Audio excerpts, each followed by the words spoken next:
for open session.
I do want Yeah, see my file.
Okay, we're gonna go ahead. We are back from closed session. We do not have a report out, so we will, are there any deletions or corrections to the agenda? There are not. Okay, please join me for the Pledge of Allegiance.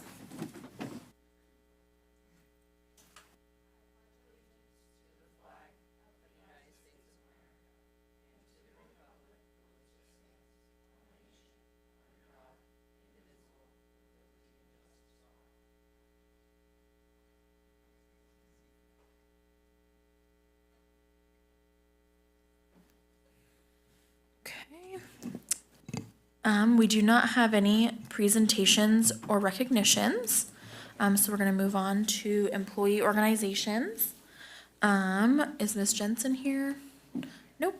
And is Mr. Baird here or anybody from 239? No? Okay, we're gonna move on to public comment on non-agenda items. We do have one, so we do have a few actually. A person wishing to be heard by the board shall first be recognized by the president and shall then proceed to comment as briefly as the subject permits. Individual speakers shall be allowed 3 minutes to address the board on non-agenda items. The board shall limit the total time for public input on each item to 20 minutes. With board consent, the board president may increase or decrease the time allowed for public presentation depending on the topic and the number of persons wishing to be heard. President may take a poll of speakers for or against a particular issue and may ask that additional persons speak only if they have something new to add. So our first speaker tonight will be Ronnie Gold.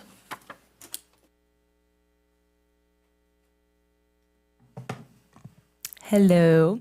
I have a few things that I wanted to talk about that aren't on the agenda. The first thing I wanted to say is actually to give you guys kudos as a board and a cabinet. I don't have kids that are super old, but I've been coming to board meetings for a couple years now. And the way you guys are interacting and talking to each other, it's just like very respectable. It's a different vibe, and it's more digestible and enjoyable to be in here.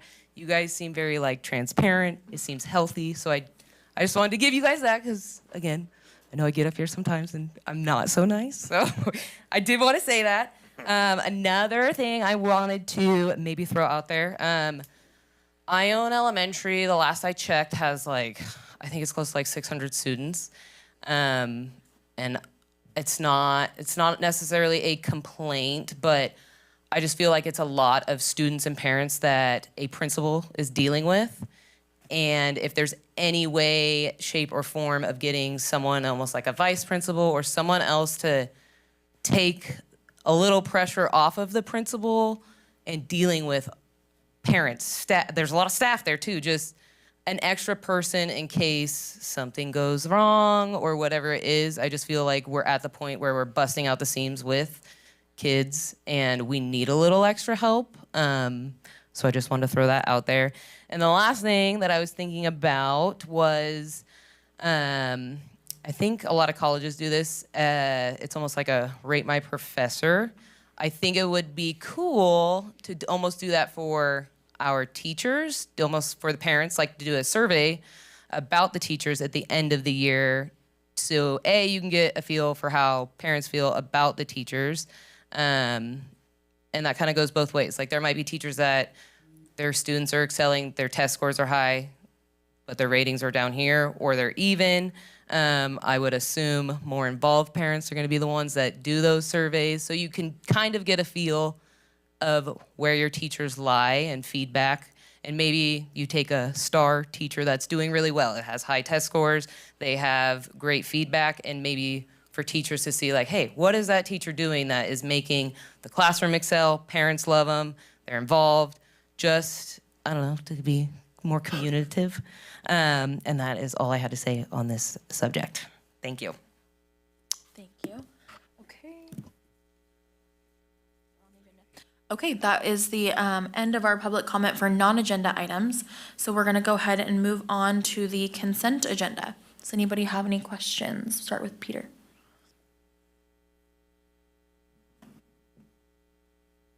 No questions on the consent agenda.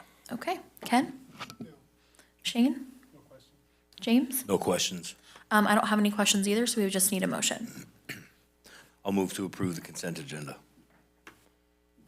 Second. Okay, and the vote, Peter? Yes. Ken? Yes. Shane? Yes. James? Aye. I'm also a yes. So we're gonna go ahead and move on to item 13, communications. We do not have any.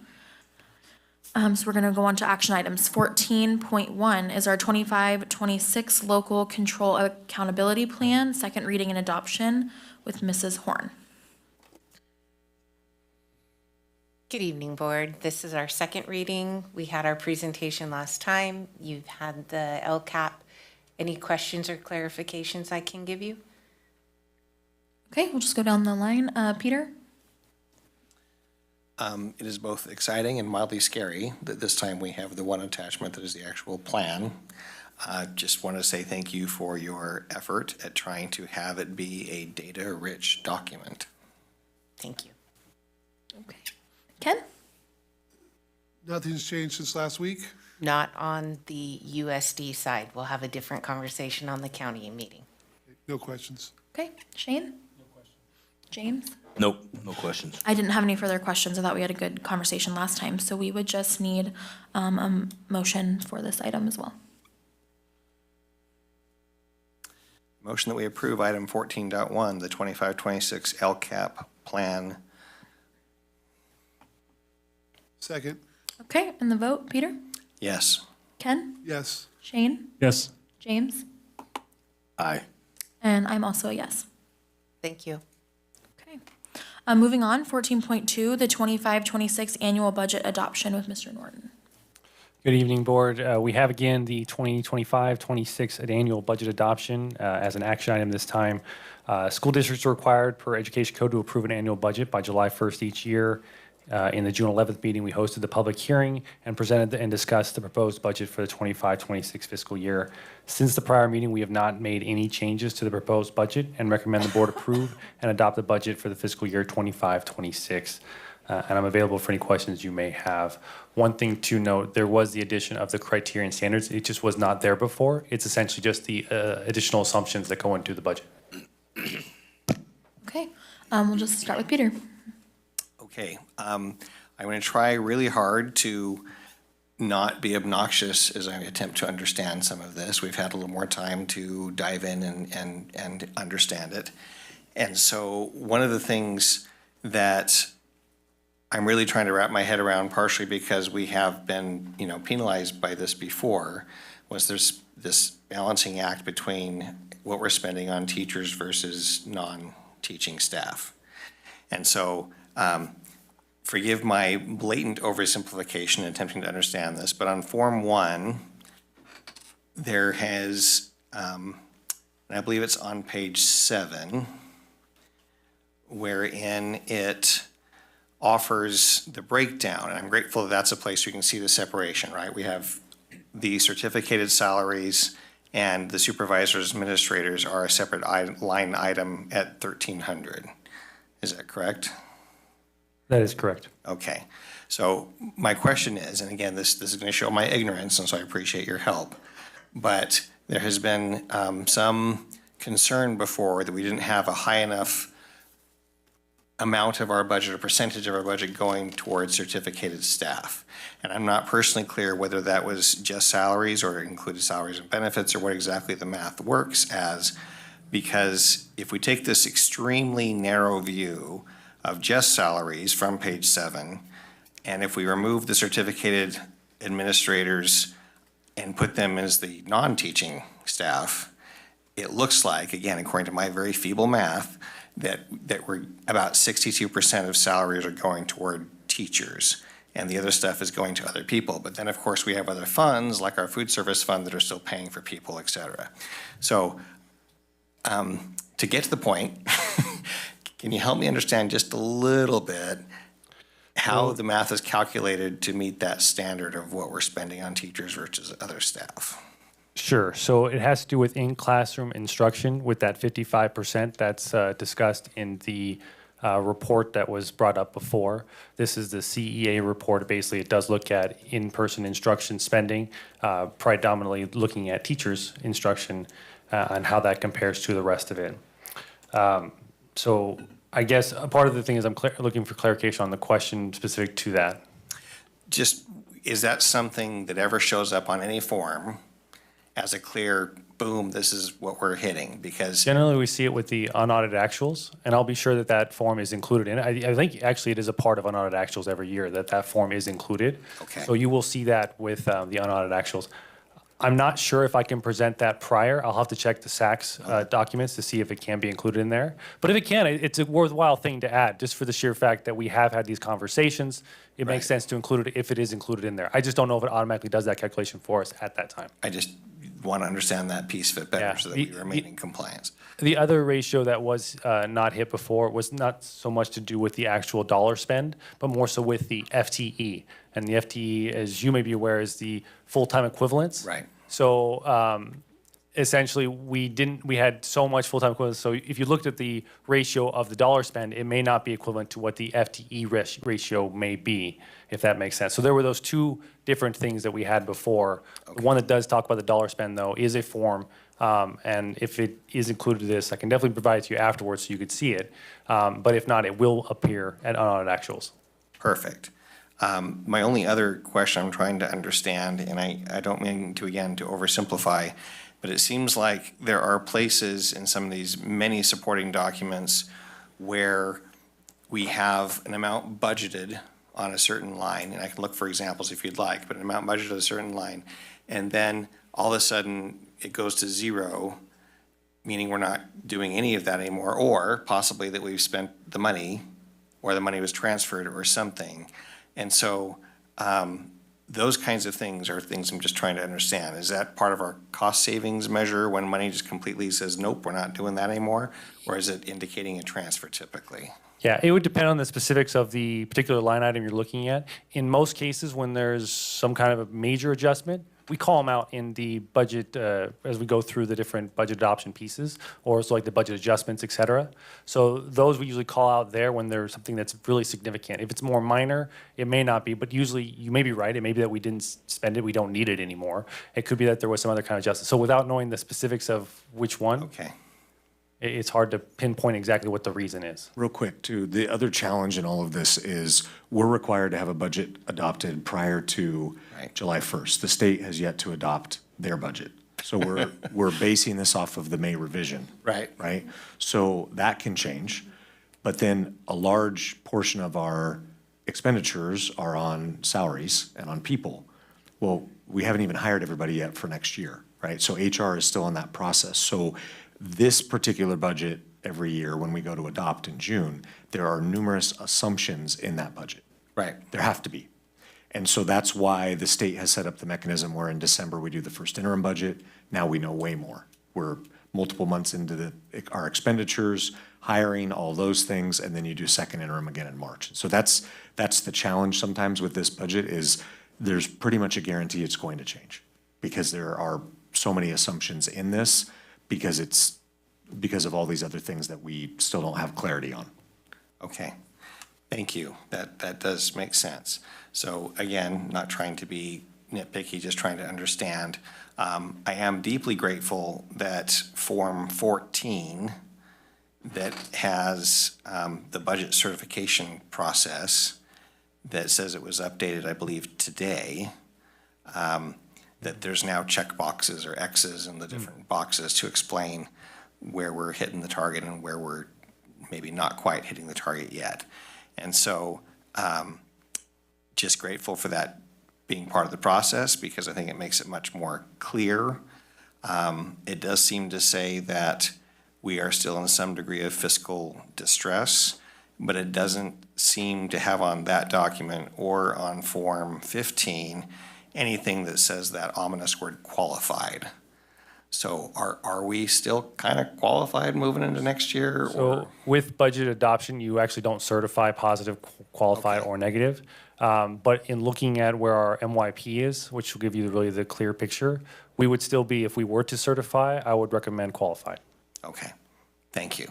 That sums up my questions. I hope Yeah, that wasn't too many. and I'll note that's a lot to do with things that are still unknown. I mean, it's one of the big major things we discuss quite often is that health insurance. Right. If we were to plug that in differently, it would have a different effect on what those equations would then look like at those out years. Sure. So it's a lot of just unknowns that dictate where we're at today based on what we know, and that's where we're at. Thank you.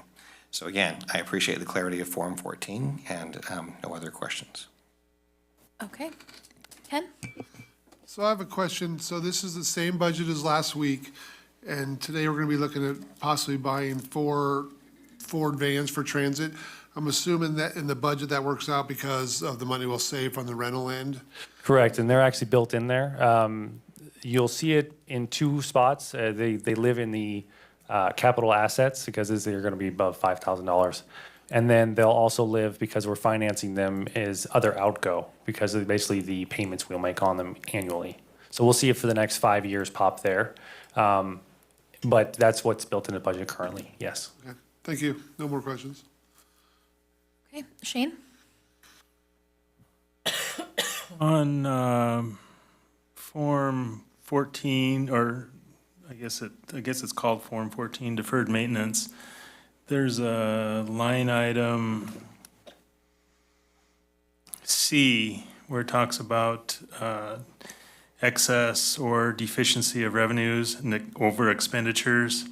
Could you explain where it says it has 2 for under the 24-25, and then for the 25-26 budget, it shows, I'm assuming minus 150,000?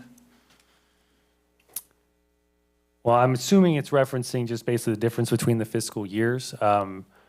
What we're looking to do with Fund 14, it's our deferred maintenance account, is actually put $150,000 into deferred maintenance this year to use it for different projects. So that's what it's saying effectively. But I think it's just recognizing potentially the difference between the two, or because the revenue, the way it's coming in is through a transfer. Okay. It may not, maybe just referencing it odd, but the effect of it is we're transferring 150,000 in to spend.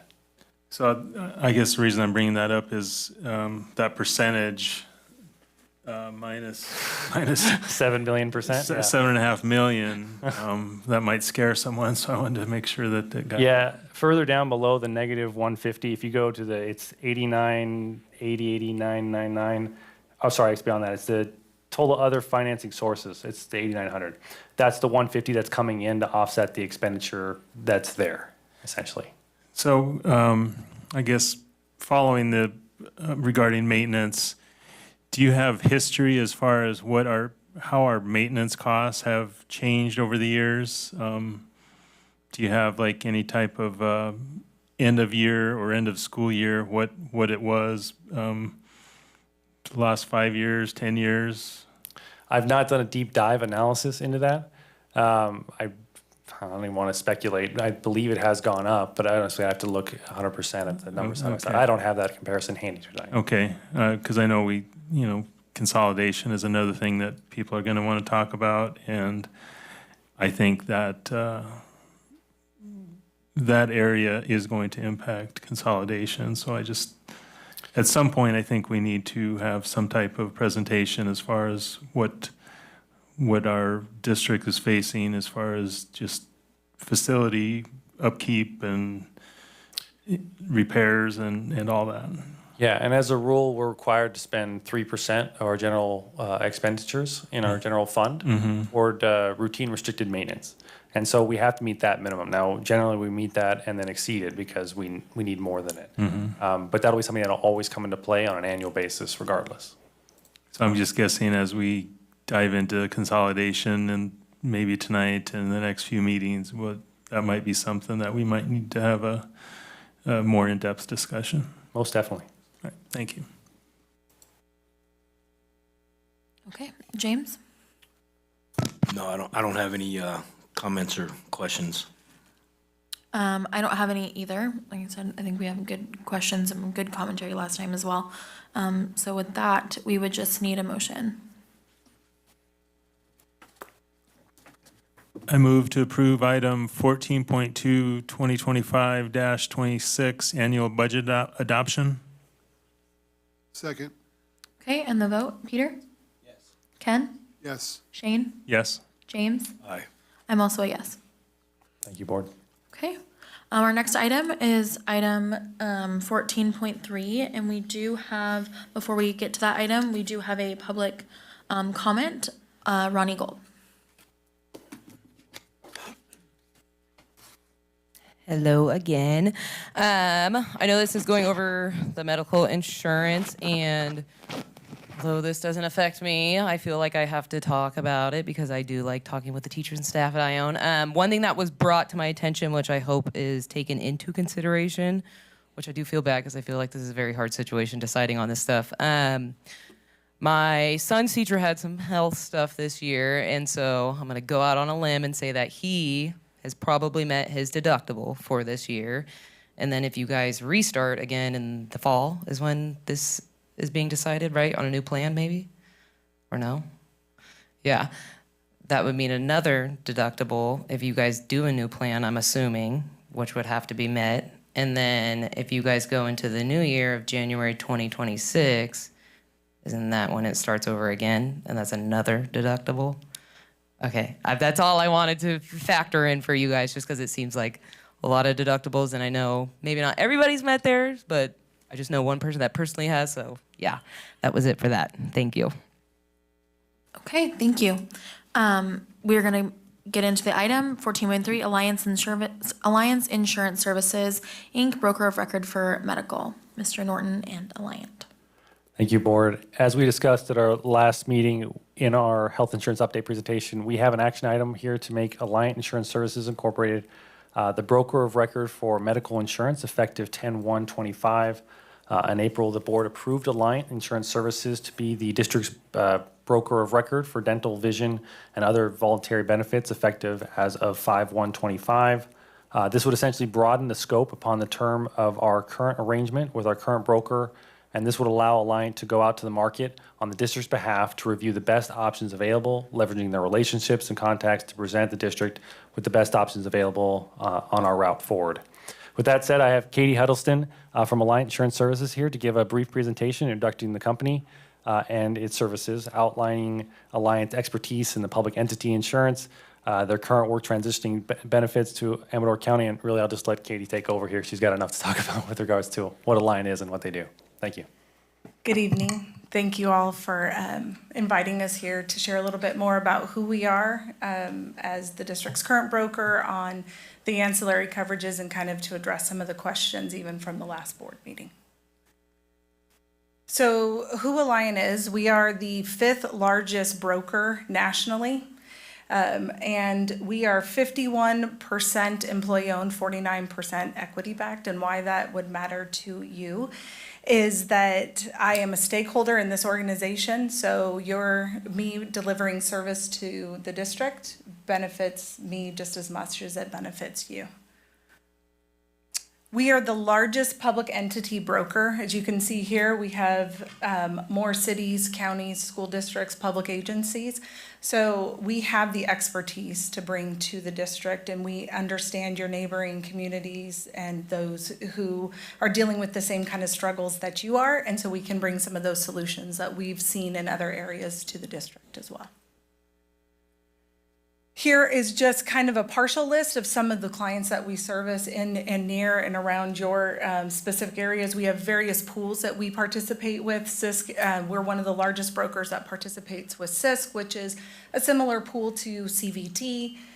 ACUSD, where you get your dental and vision from, is actually our client. So in essence, the district was already our client in a roundabout way because we already administer the pool for ACUSD as well.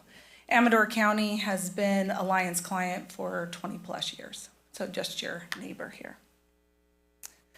So if there was one thing you could take away about who Alliant is and the services that we deliver to our clients, we are benefits consulting. So it's not just about brokering or placing benefits. It's really about that consultative approach, seeing what is best for every entity that we work with. We have various analytics and reporting. We do a public entity practice survey every year so that we can provide that. So it's other like agencies, so you can see how they are performing as well.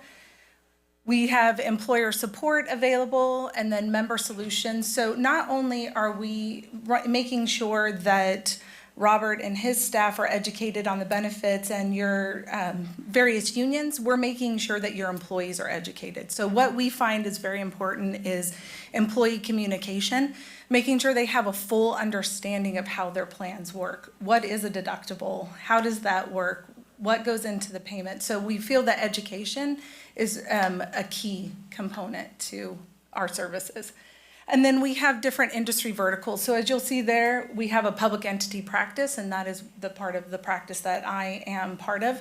All of my clients today are in the public space. So I don't have any private clients today. They are all public entities. So probably one of the bigger pieces that you want to know is, so what are we going to, do for the district, and how are we going to help you? So one piece is that we have to always examine when we're looking at the medical is, how do underwriters look at risk? How do they look at a group when they're considering them to come into their benefit portfolio, whether you're in a pool or direct to the market? So they always look at, what is your Kaiser enrollment? Thankfully, that is not something you have as a problem here in this general area. Typically, we see that. They want to see if you have too much Kaiser and not enough non-Kaiser, that becomes a problem. But here for your district, that's not one of the problems that we have to overcome. They also look at, what is your retiree percentage? Typically, they like no more than 20% to be a retiree, because obviously retirees would cost more money in an actuarial study, right? It's the older you get, the more services you're going to need. When you're looking at the eligibility, when you're at the direct market, they want to see 75% of those who are eligible to participate in a plan are actually enrolled in a medical plan. They don't care what medical plan, that they're enrolled in a qualified group medical plan, or the plan that's being offered by the district. Valid waivers do not count against that 75%. So valid waivers are if I'm enrolled in my spouse's plan, I have other group coverage somewhere else, that is considered a valid waiver, so they don't take that into consideration. If you're looking at a pooled purchasing, kind of like CVT where the district was before, they want no more than 20% of the waivers. Currently, the district waiver population exceeds that 20%. And then they also look at the employer contribution. They want to know, are we going to get a nice mix of employee only and employee plus two-party, employee plus family to cover all of the claims costs? If you're high employee only and you don't have enough dollars to spread and get more families into the plans, it can make the plan lopsided as far as claims versus premium, cost of doing business versus premium. So there's many funding mechanisms that you can look at. So by looking at this chart, we won't walk through every one of them, but where the district was on the far left in that pooled purchasing. So for many years, you were inside CVT. That was a pooled purchasing arrangement, and so it was other school districts that came together. You purchased insurance together. They issued the rates based upon the pool and how that performed. You went all the way to the far left. That is where you are today. So you went from the far right to the far left. You're self-insured with a captive. So Ken, you had asked, I believe, in the last board meeting, it was either Shane or Ken, about who is Pareto, because Robert had mentioned Pareto, and you had indicated that you understood what self-insured was. So yes, the district is self-insured on the medical side, so you're paying the claims, you're paying administration costs, you have a stop-loss vendor, and Pareto is the captive that has a arrangement where all of these groups come together and you get a break on your stop-loss arrangement. You're still responsible for claims, you're still responsible for administration costs, just if you were self-insured on your own. So what we've done here in the first 30 days is, I want to give kudos to Robert and his team. They're very phenomenal, and we've developed a really good partnership just in this very short time that we have been working with them. And I'm not going to read every single item that is on here, but what we did was we identified challenges that the district was facing just on the lines of coverage that we were going to service with the district. And one of the things was in the retiree billing and arrangements in that area.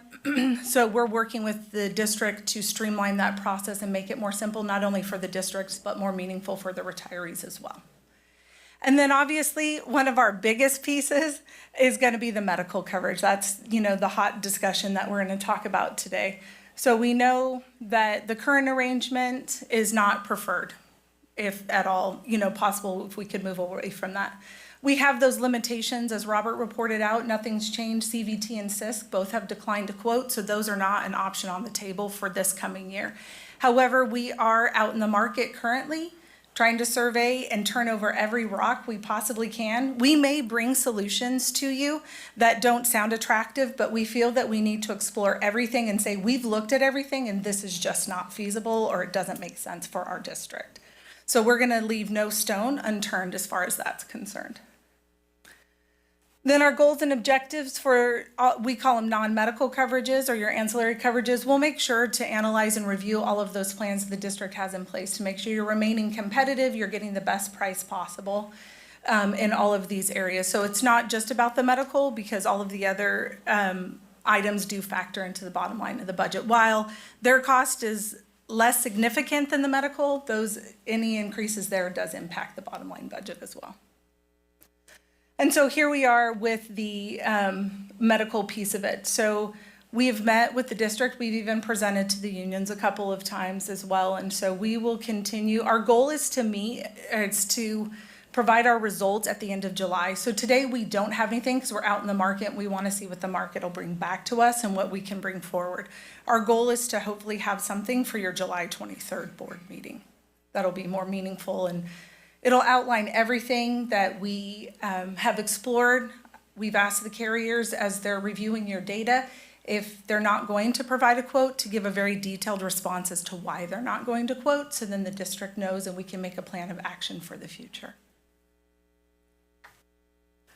So, questions?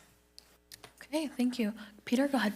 Yes, I don't know if the question is best directed to you or to Robert, or maybe tag team each other, but it seems like, whether it's back on page 8 of your presentation, the pool purchasing no more than 20% waived, or down here a little further where you talked about that we're not qualifying for some of these pool purchases because of that.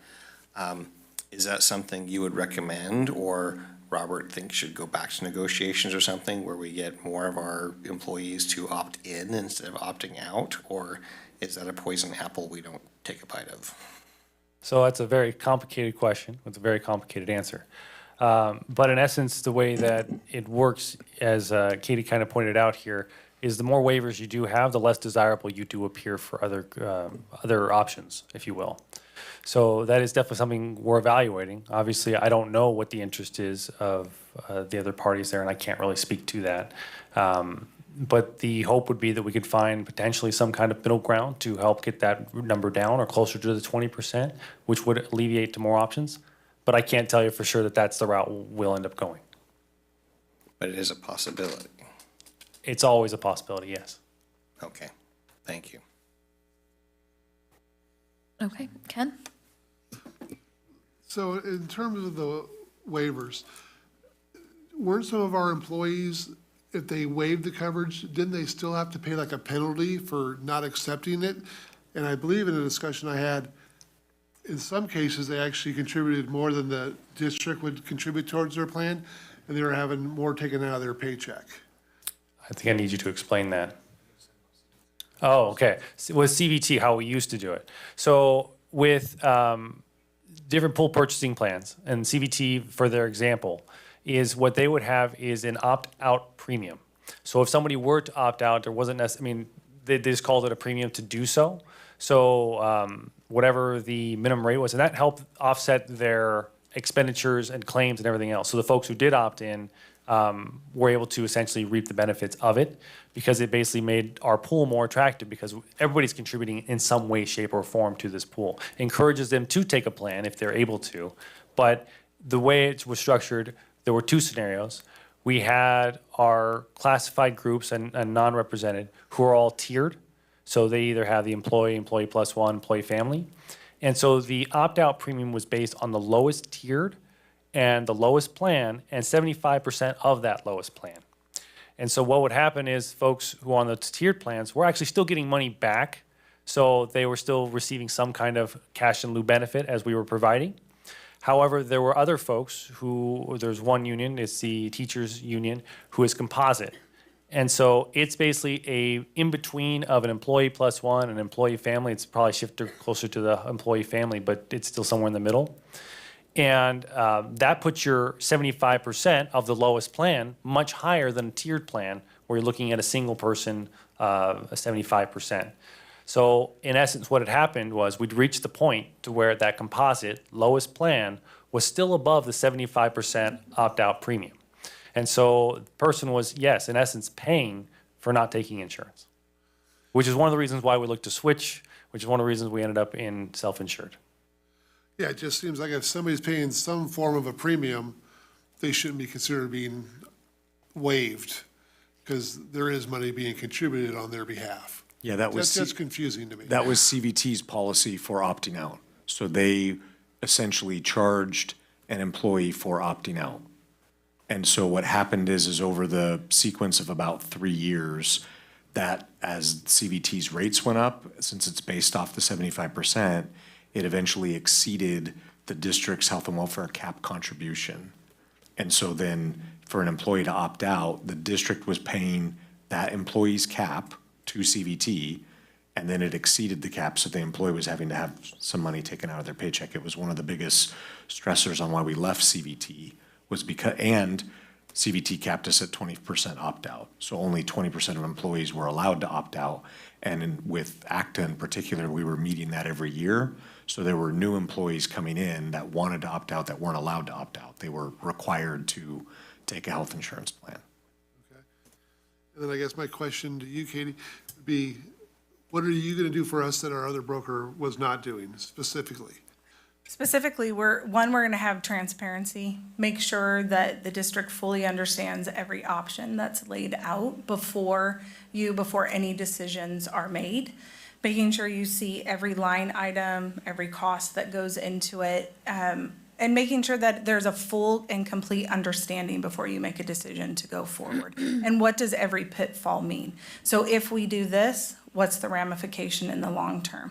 The other thing is we have option, because of our size as a broker, and two, because of our expertise in the public space, we have other opportunities where we can see things that we've done for other school districts that we can bring forward to you as solutions for the future. And then you can also promise me that each group of our employees is going to completely understand what's happening also. That is our goal, is to really educate the employees. And part of that, when we were, that was something we took away as we sat in on the CalPERS meeting, because we did sit in on that meeting. And one thing that myself and Christine, who's my colleague, we took away is there needs to be better education just on how your plan works today. Like, we need to do small chewable bites to make sure people understand what they're purchasing today, and help them evaluate the options in totality. Help them understand, here's what you're paying in sunk premium, here's the overall cost of the plan, this is your maximum exposure, and do it across all plans so they can make an educated decision, not just, oh, I think I need the richest plan because I think that's gonna give me the better protection. When you evaluate multiple pieces of the plan offerings, they may think that the less rich plan is a better option for them when they factor in what's coming out of my paycheck, what would I pay at the time of service, how many services do I have in a year. So making sure they have a better understanding of what they have today. Some of the questions that employee had for CalPERS, it was, that PPO inside CalPERS doesn't function much different than your PPO does today, but people didn't know how their plan functions today. So that's one piece, is making sure they understand what they have today. Thank you. No more questions. Okay, Shane? I guess one question that probably a lot of people have is their bottom line is, when will they find out when there's going to be an option where the insurance is not going to be what some of the people the last board meeting said was going to go sky high? Because I think that's what people are waiting for. And I don't know if you can answer that, or I don't want to put you on the spot, but. No, I mean, CalPERS just released their preliminary rates yesterday. The two PPO plans that the district would be eligible for, the gold plan, which we all know doesn't have the hospital here locally, is getting an 11% increase this year. Or almost 11%, and the Platinum plan, which is the richer plan that does have the hospital included, is getting a 13% increase this year. Now, they won't finalize their rates until July. Historically, we haven't seen CalPERS change their rates once they release the preliminary rates. So we are seeing healthcare increase all over the place. We're hopeful that we're gonna see things, settle out, that I feel like we're seeing right now some of the COVID items hit because it's taken so long for people to actually get into the doctor's office since everybody was delayed. Before with COVID, nobody could go in unless you had a mandatory procedure. So let's hope that the services have kind of leveled out in that respect. And unfortunately, like we shared with the district, the plan you have today is a blessing and a curse, in the sense that it's a blessing because you know kind of what your risk is, but it's a curse because you know what your risk is. It's a blessing and a curse in both ways. In asking you, I guess, to look in a crystal ball, do you think that there's options out there where people might, where our teachers and our employees might not have to face these premiums? Do you think there's hopefully something out there? Well, we're hopeful. There are a couple options that we are currently exploring. We have to get the numbers back to see if they're going to pencil out, but that's why I said we're leaving no stone unturned. There may be options we're going to bring forward that may not seem attractive, but we at least want to explore them, understand them, and say we've looked at all of these and we're stuck here, wherever here is. There was a lady, can't remember her name, but she spoke, and I think she's a teacher, and she said the insurance coverage is going to be greater than her mortgage, and it's like, how many other people are going to be like that? So I know as a district, we got to do something to try to make it better, at least, or get it in that right direction. So. Agreed. I did watch the board meeting as well, and I was like, oh, wow. She's like, half of my paycheck goes to my insurance. So we do understand and sympathize with employees, and that's why we want to look for something different from what you have. Thank you. You're welcome. James?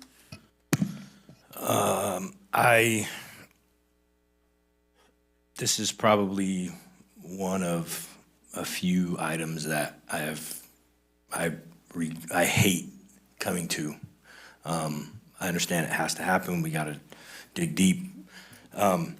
And I appreciate you saying you watched the board meeting, so I'm sure you heard me say that I'm spoiled with the VA and TRICARE, et cetera. So I'm going to play a game with you, and let's pretend that I'm your cousin or your son. And he says, hey, you're in the same business, auntie or sister or whatever. I have a broker coming to a board meeting. What questions should I ask? What should I be doing? How can I help my district out? One of the questions I would have you ask them is, what is your expertise in this area, right? And there's a difference. It's not just about a broker. So that's one thing a broker is someone who just places business. Alliant is not that. We aren't just here to place business. We're here to consult with the district.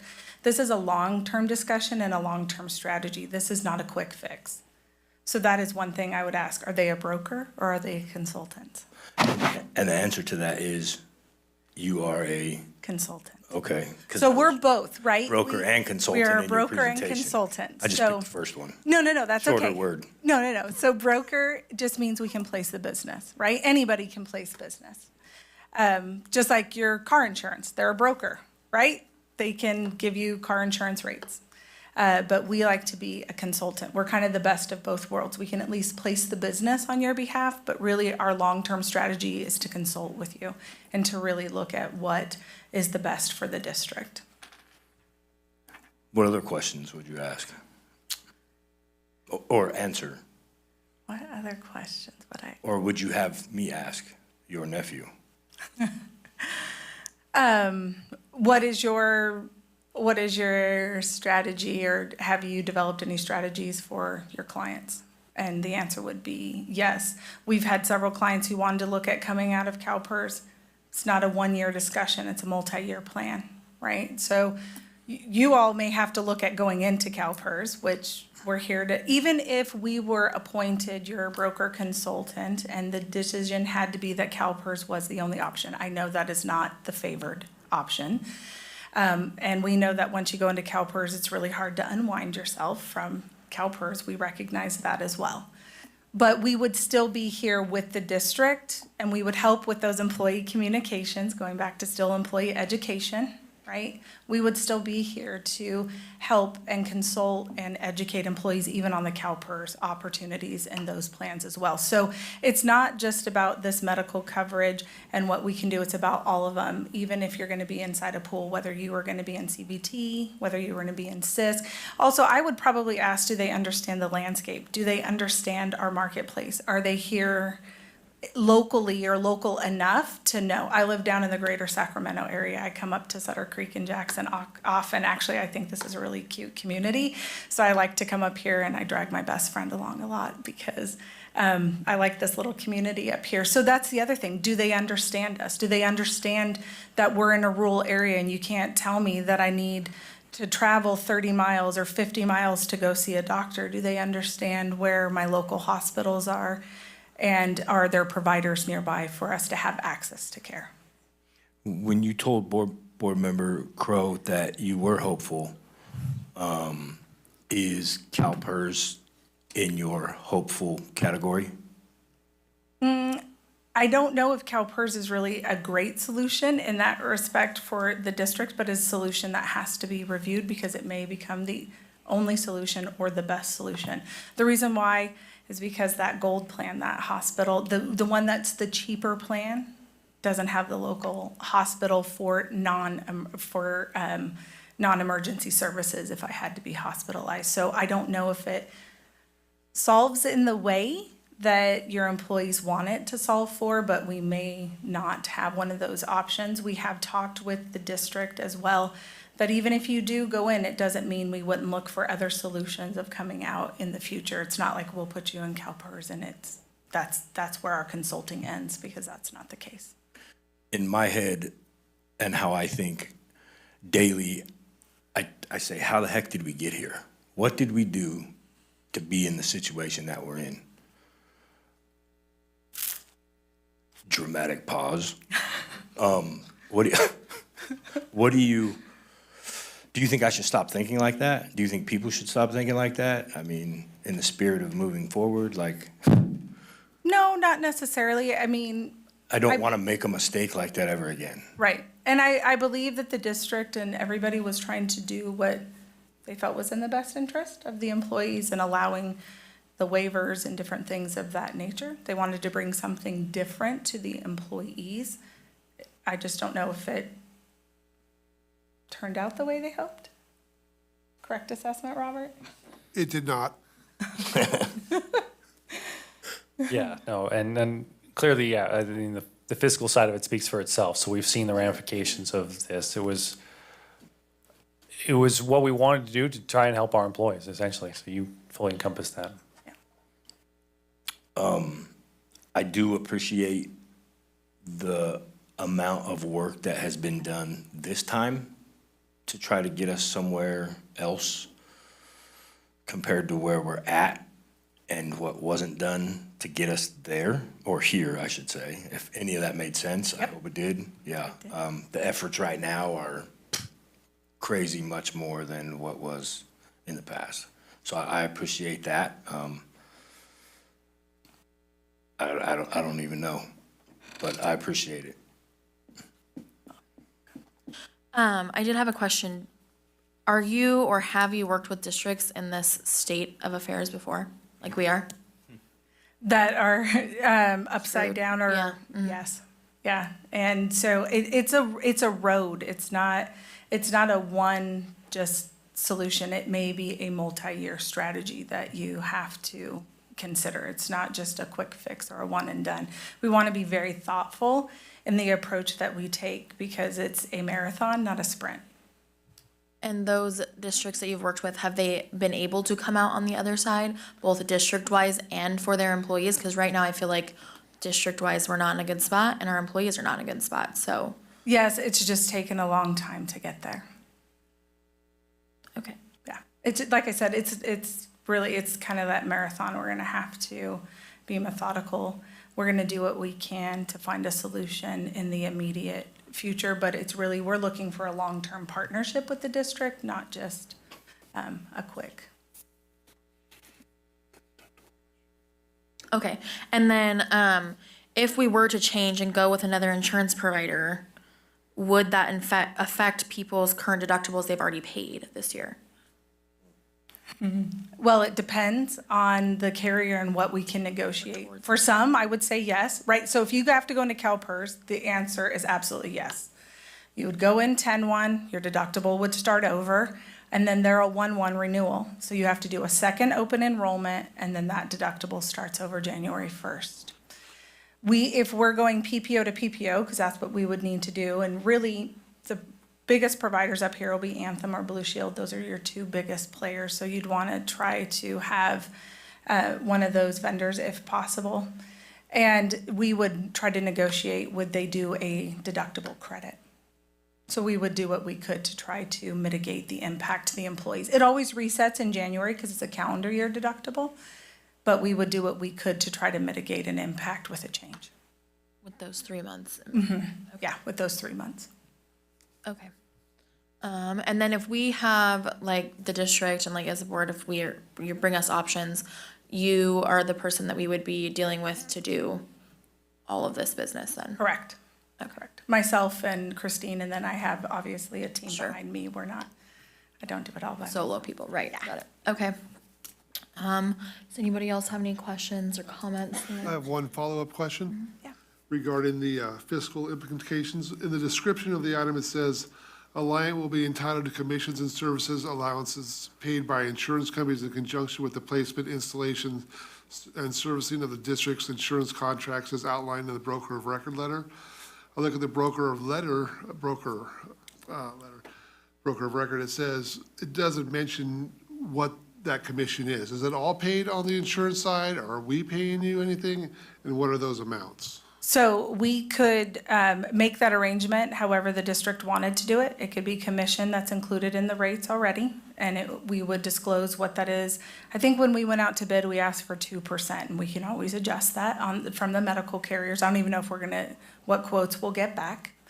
We could also go on a per employee per month basis if that's what the district wanted to do. Or we could go on a fee agreement, on agreed upon fee agreement, and the district could basically be invoiced and write us a check every month. So there's multiple ways that can be managed. So that's really to be determined. And then also on the broker of record letter, I'm wondering, and this is probably for the cabinet, why is Alliance Insurance Services, and why is something blacked out there? Is that just the wrong carrier? It's their EIN, and I didn't want to make that public. We have it here off the record. Okay. We also didn't put our group numbers on there either for the same reason. Thank you. Yeah. Any other follow-up questions? One more question.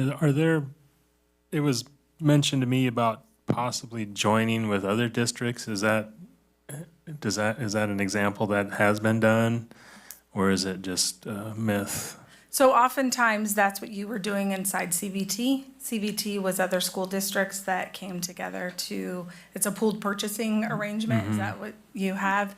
And so it's really hard to go and develop one typically on your own, and it takes a lot of time. It certainly can be explored, but you'd have to find those districts to come together, and that is not something that happens overnight. You already have pools like CISC and CVT. So if you could live within those confines of what those pools have, and they're willing to issue a quote, they're probably better served to consider those because of the fact that they already are established, they have the funding, they have their rate setting models and the backing and all of that. Last question.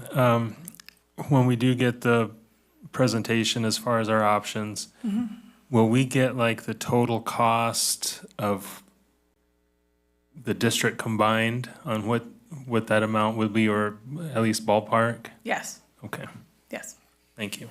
Actually, could I ask for clarification on that? What exactly you're looking for too, just to make sure? Well, Sure. I'm just wondering, district-wide, if you took every one of our employees If they and kept similar plans? they had similar plans and were able to pinpoint, okay, they're gonna have a $500 a month increase, so for the year, they're I got you. 6,000.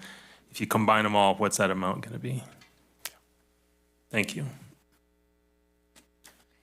Go ahead. I have a follow-up question. The question Ms. Kayla asked, have you worked with schools that, or districts that have been in this situation before? Yes. Do you still work with them? Yes. And are they any of the ones that you advertised in your presentation? I don't think so, but if you want references of school districts that we've worked with, we certainly can get those for you. That have been in this situation? Yeah, I can, and I know it's not that, we have, most of our school districts are not self-insured, but we have dealt with school districts that have been in financial concern, especially around medical. Thank you. Because most of them are either direct with the market or purchasing their insurance through CVT, CISC, or CalPERS. One more question for you also. When we were brought this agreement that we're in now, with Newfront and the current plans that we have, we did not get, it never came to the board, none of this ever happened. So is that something that this is standard for you? This is what you do when you work with a school district. This is how you present it. So I guess what I'm asking is this the way it's supposed to work versus what actually happened here last year? Are you talking about the medical coverages and how it was presented to the board, or in general? Just if you could just clarify. I think it's Yeah. more the transition process Yes. that took place. When a district has conducted you with your services, does it usually involve a board meeting? And that's really up to each entity. We come to board meetings, we go to city council meetings for any of our city councils. So it's really up to each individual district and how they would like us to present to their board. If that's something that is their standard practice, then we make that our standard practice for them. Okay, going forward, that would definitely like to be our standard practice. Okay, I don't have any further questions. Do you guys have anything else? No? Okay, thank you very much for your presentation. Thank you for your time. Okay. It is an action item, so we would need a motion on whether or not to use Alliant for their services. I move to approve item 14.3, Alliant Insurance Services, Inc., to become our broker of record for medical. I'll second. Okay, and the vote, Peter? Yes. Ken? Yes. Shane? Yes. James? Aye. I'm also a yes. Thank you, board. Okay, moving on, we are moving on to item 14.4, the fiscal stabilization plan, budget adoption update. Mr. Norton. Thank you, board. We'll wait for the presentation here.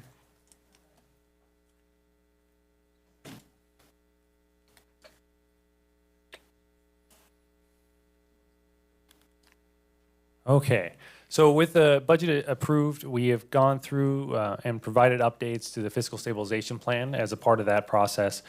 Here's a brief presentation outlining the updates that were presented in the new plan here. So just a brief background, we've kind of touched on this before. The plan was developed as of March 2025. This provided an overview of our current situation and kind of gave us a roadmap on achieving and maintaining fiscal solvency. The report was required due to our first interim report being certified as qualified, and has been noted before. This stabilization plan is really a living document and will continue to be updated and provided at each budgetary reporting period. And so that's where we are today. So with that, the CDE did provide an update here, the California Department of Education. They sent a letter in May concurring with the Amador County Unified School District Board of Trustees that the second interim was indeed qualified. In that letter, they verified the ACUSD would be required to conduct a third interim, which has been completed and brought to this board. In addition, the district is to provide an updated fiscal stabilization plan along with its adopted budget, which we are talking about tonight.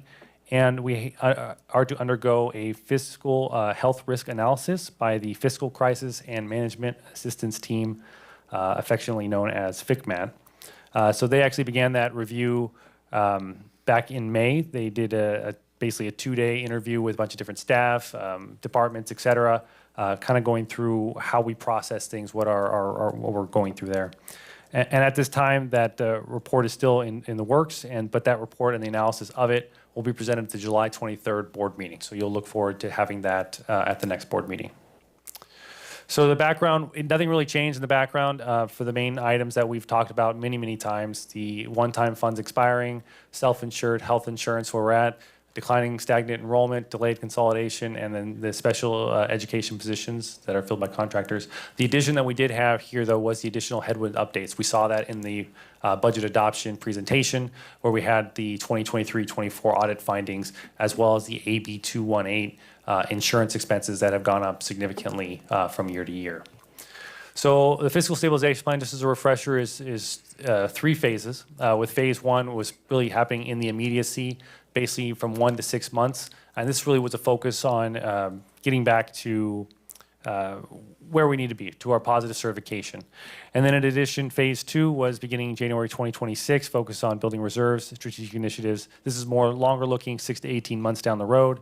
And then phase 3 was January 2027, looking at 12 to 24 months in the horizon, with consolidation and long-term strategic planning being the main focus. So as it sits right now, with phase 1, we have completed 3 of the items. 2 of these were done even before we started the plan with the retirement incentive. We have a budgeted estimated of $118,000 in savings. The reduction in force, we have about $630 budgeted for this fiscal year in savings. And then the zero-based budgeting initiative that we went through, where we met with different departments, kind of broke down the different line items. We had another $203,000 in savings here. And so then we have the different plans that are still ongoing, or the different initiatives that we had that were ongoing. Obviously, we had the conversations even tonight with the health and welfare transition. Attrition is still being looked at as we weigh what our enrollments look like for next year, what positions look like, et cetera. Transportation services optimization, we've got part of it into the budget as of this moment, but part of it we're still reviewing as we look at routes and other things that are going. So there could be some more savings that we add in by interim, things like that. Enhancing operational efficiencies, we've budgeted about $240,000 in savings there, and are still reviewing other aspects at this time. We have some work to do on the strategic management of extra time and overtime, really using the summer to kind of try to break down a effective way to try to get to that $101,000 in savings, basically making sure that any extra time overtime is truly necessary. And so we're still working on developing that plan at this moment. So that is not in the budget at this time. The ELOP, Attendance Recovery Program, was something we had discussed. This is unlikely to actually hit in this fiscal year. It'll probably be more of an impact in the future years. This is more to the fact that the programs have taken a minute to set up. The laws are still being worked out on what exactly it's going to be implemented. But I know the process is already in place. Our ELOP team and child development team is working hard to put that into play. And then the establishment of monthly trend analysis review. This is a process that will start with the new fiscal year and really begin with our training with our managers kickoff. The hope here isn't so much the savings that we're going to have from individual items. This is more so to be more fiscally responsible so we don't overspend. So it tracks basically how much we're spending at a given time and making sure that we're not running hot, if you will. So we really have more in a given month than we normally have, or if we do, why.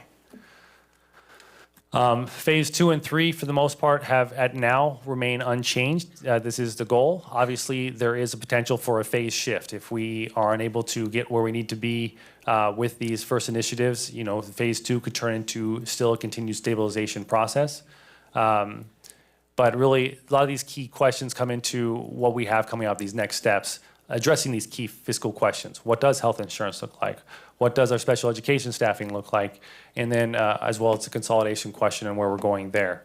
So, and always continue reviewing enrollment and staffing positions. And then we will have our next update at this point at the first interim. So that's what we're looking at for our fiscal stabilization plan. So at this point, this is a brief update, but I'm available for any questions the board has with regards to our fiscal stabilization plan. Okay, we'll just go down the line if there's any questions. Peter? Again, I appreciate your work and effort. I did have a question regarding attrition. It states there $700,000 budgeted savings in 25-26. According to the previous document, the Fund 1, whatever document, it said that we are projected to have about 1% less in certificated costs and about 3% less in classified. is those two things add up to the 700,000, or that's an oversimplification? It's not an oversimplification. I mean, those two pieces would come into play there. So there's a part of it. All right, because it does also show a slight increase in administrative costs. So just trying to, again, understand. It's just the nature of the positions that fluctuated within there. Okay. I don't have the specifics on exactly that particular piece, but I just, I know that when looking at this as the attrition or breaking down of what positions have become vacant, et cetera, this is what we're mapping out right now.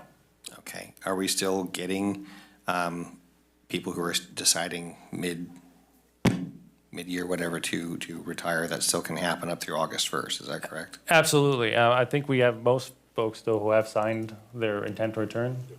So at this point, most of that should be taken care of, but obviously, we're also looking at what needs to fill positions that are currently vacant. Right. So then it's more of that piece that I'd say that we're looking at more so than anything else at this point. But obviously, there is still transition possible. Okay, thank you. Ken? So, one question, where it says, or I think it's page 3, district challenges, delayed consolidation. How has that been a challenge so far to affect our budget? Yeah, so with consolidation, the goal was to be consolidated by this year or next year, 25, 26, so this upcoming budget year. And this is also coinciding with the first year of the payment that's due, or at least our principal payment to go along with it. And so the hope was, by the time we were consolidated, because we would have 2 less schools that we're working with. No, sorry, Robert, I understand that. Okay. But I don't know how the delayed consolidation has affected anything up until this point right now. Because we shouldn't have had any savings in regards to consolidation until we started consolidation. But it's because we were looking at the out years at that time. So because we were looking at 25, 26, 26, 27, those came into play and became a challenge. Because we are not consolidated, now those impacts are hitting us now, as opposed to when we had consolidated and we had savings to help offset those expenditures. That So was the some goal. assumptions we made didn't come true in that. Correct. So yeah, I guess I could rephrase it that way to where it was assumption-based. All right, thank you. Okay, thank you. Shane?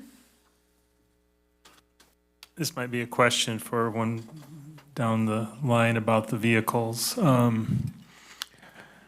That's, that 140,000, that's referring the vehicles that are on the, They're more so the 35,000 that's already budgeted, because I had put that in with, into the budget currently. So that's why we have the capital outlay that's in there and the finance. So if you were to decline that tonight or adjust that in some way, then we would have to revisit that piece of it as we look at first interim. on those vehicles, was leasing looked at? Okay, so we'll discuss that the other one, but yes, they are proposed to be leased. Okay, got it, okay. Other question is, I know, and it might be a question for Sadie or Jared, counselors. I read recently that the requirement is to have a counselor per every 250 students. And I know that a lot of our schools are in excess of that, and we have one counselor, and I know at Jackson L, I think, whatever that number is, it's way over 250. I guess, are we compromising, to make a budget, are we compromising not providing the counselors and I've said this before, the VPs to help at our schools? How are we juggling that? Yeah, so I think that's a wonderful question. Is, to my knowledge, the 251, that's a recommended ratio from the, I think it's the National Counselor Association. I'd have to look at that to speak specifically. American School Counselors Association, thank you. So many of our partner agencies like that, for example, school psychologists, they have recommended ratios, but that's actually, it's not in statute. And there's lots of factors that we then consider as far as their assignments and then the uniqueness of the job duties within the job descriptions for each local education agency. So I think if you wanted to kind of evaluate like the role of the counselor, for example, here in Amador, we have a school counselor job description that's different for our K-8 system than it is for our high school system. So I think we should take a little bit more time in order to present and have a discussion on that. But that ratio specifically, while it's a recommendation, to my knowledge, it's not in statute. And so we're not having ratios off of that in our CBA. Okay, I worry as far as we go, say if we were consolidated and we had more kids at a school, we're putting more pressure on the counselors, and then the counselors probably not able to present or provide the services the students need. So I'm just thinking, I don't want us to keep digging the hole deeper, and we're all of a sudden we're consolidated, but things aren't better. So Yes. No, I think it's a wonderful question. I think one thing though, just as far as the agencies by which they're making the ratio recommendations, they're also not taking into account that some of the specific job duties that we require through our job descriptions, they vary across for implementation. So I think the level of detail that you're asking the question, we just would want to be really intentional about our response and have it be unique to Amador. who does the counselors fall under? So actually, the school counselors fall under education services. Okay. And so luckily Patty and I work very closely together, so I jumped right in. But in reality, they report to their assigned principals as their supervisors. Okay, and then is there a way to verify that the counselors are performing the duties that they've been hired to and not doing extra duties because they need to fill in? Correct. So we have our counselors complete service trackers, very similar to what the special ed DIS providers, and they have lists that they give to their principals, and then Director Avila, who helps kind of guide. And when I'm talking about kindergarten through 8th grade counselors. I'm not talking high school guidance counselors. So we're talking same counselor. Yeah, same. Okay, Yep. just wanted to be sure, because that was the part I needed to clarify. Those counselors have, they keep records of who they see, not records of what was discussed, because what is discussed with those counselors is considered confidential information. But they work closely with their site principals and with Ms. Avila to do a good balance of individual counseling, group counseling, SEL lessons delivered to classes, all of those things. But they do definitely keep track of their service. I guess what I'll just say it, if you have a counselor that's ends up being, helping in the office because there's no one up there, that's not really a counselor duty, and then you have other kids that are not getting it. So I just want to make sure that if we need to get more counselors and it's going to impact the budget, that somehow that's accounted for. Got you. I can only speak from my experience as a site principal in the district. Some counselors are jump in and help kind of people, and by nature, they'll come in and do those things.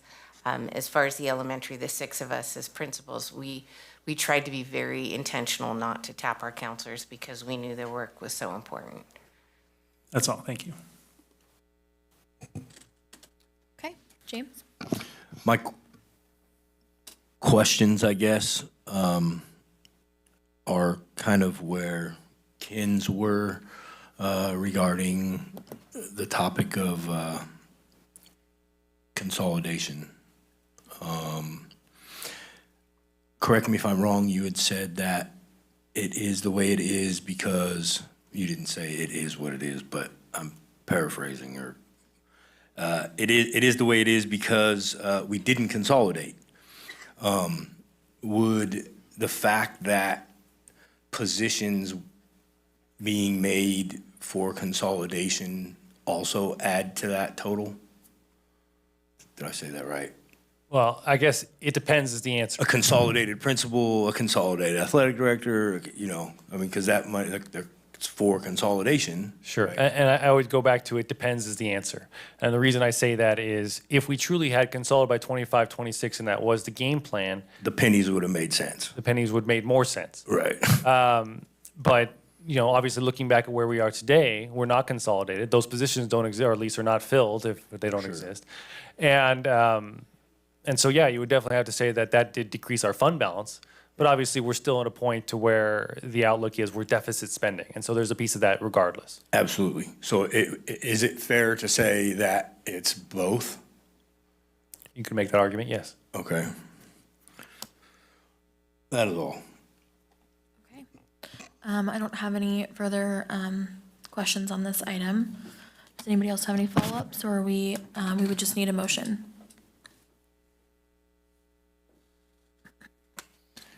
I move to approve item 14.4, fiscal stabilization plan budget adoption update. Second, Okay, and the vote, Peter? yes. Ken? Yes. Shane? Yes. James? Aye. I'm also a yes. Thank you, Board. Okay, we are moving on to 14.5, the Renaissance contract. Mrs. Horn and Mr. Worthing. Thank you, Board. While Mr. Worthing gets up and gets himself situated, I wanted to preface this a little bit with, forgive me if it seems like an oversimplification, but James, I have this record that plays in my head that you have, since I took this role, asked the most important question constantly. What are we doing about it? How are we changing it? I've been sitting here for X amount of years and it never changes. So I'm pleased to have Ms. Thought I was in trouble. No. I want you to know I'm listening. Yeah. But it's a good question. Ken, you brought the same thing up too when we looked at CASP and then we looked at our LCAP. And so you tasked us, specifically me and my department, with what are we gonna do to change it? How are we going to move the needle? What has to happen to change? So with that lens in mind, I want you to listen to the proposal that Director Worthing's going to give you, because this, in our opinion, is going to be one of the big steps to help answer that question. Thank you, Patty. Good evening, Board. Good evening, Board President Parker, Board of Directors, Cabinet, Superintendent Critchfield. I'm excited to be here tonight. I'm Scott Worthing. I'm the Director of Student Success and Education Services.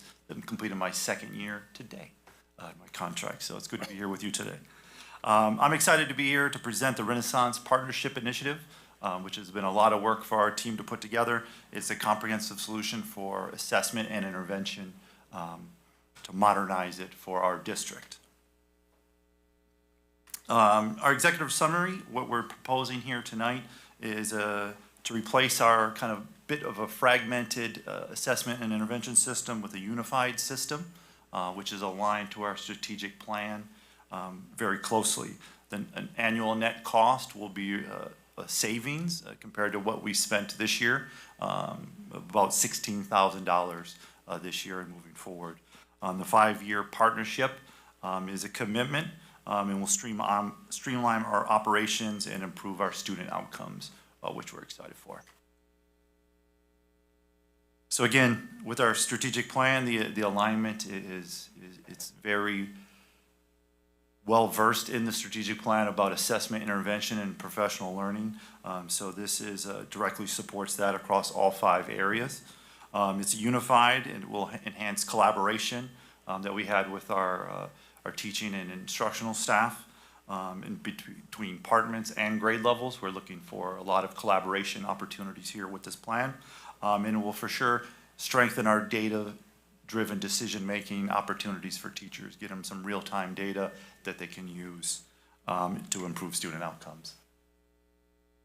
So some of the current challenges that we've identified that we're looking to directly address here with this plan.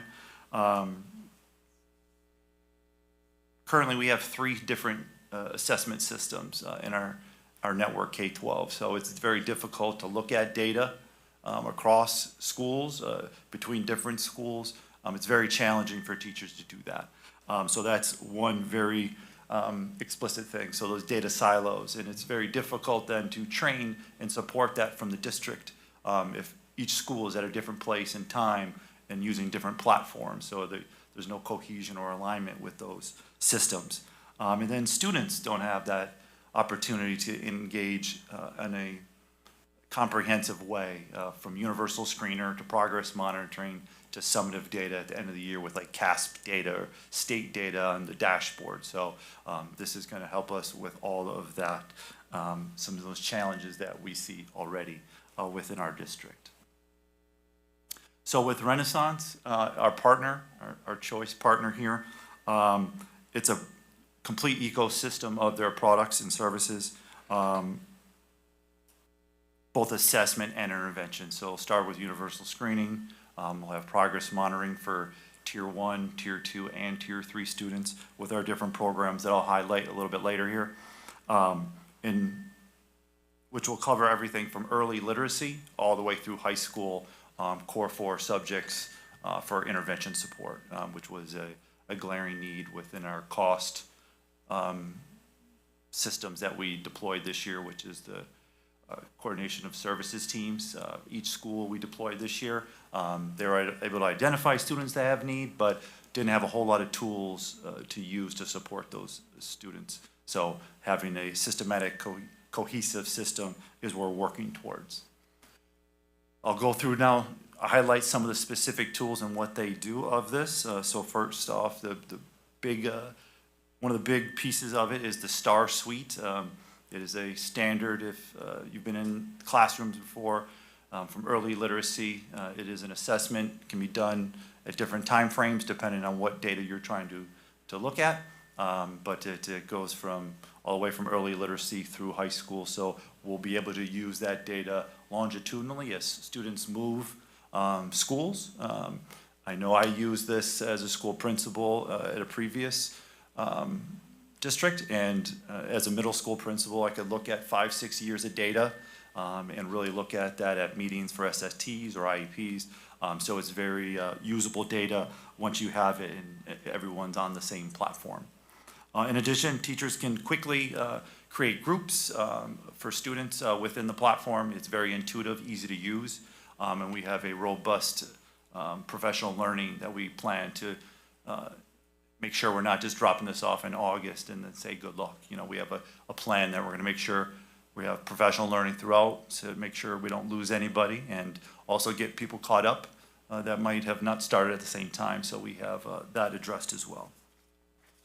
And then the screenings are quick. They're not a week-long assessment where you got to stop instruction.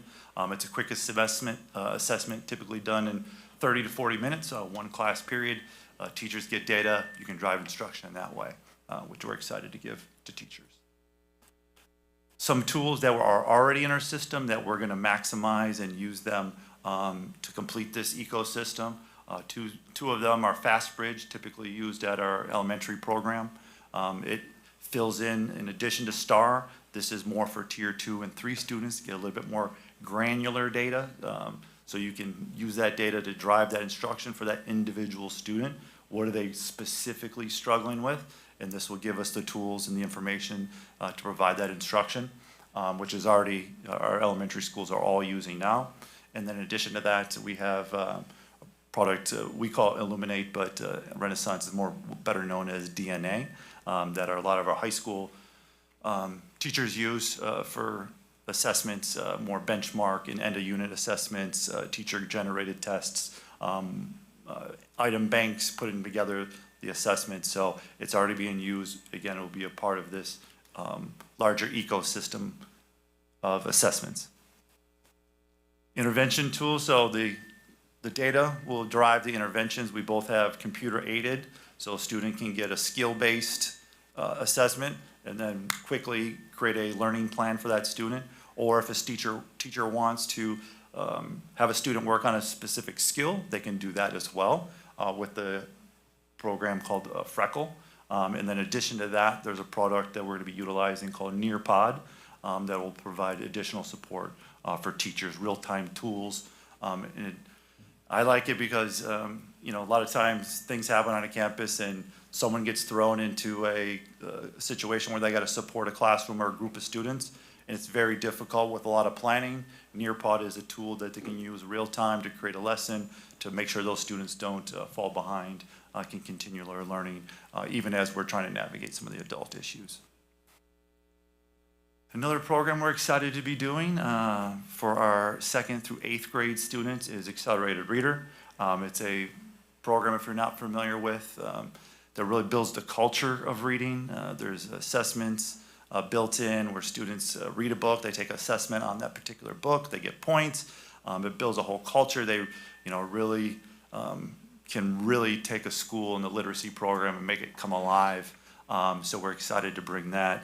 And a lot of our schools have made these choices and it's come out of their budget, their site budgets. So now with us kind of condensing that into a district, we're going to be able to provide more professional learning real time to support the school. So they're going to have the district backing versus, a lot of silos and people doing things on their own.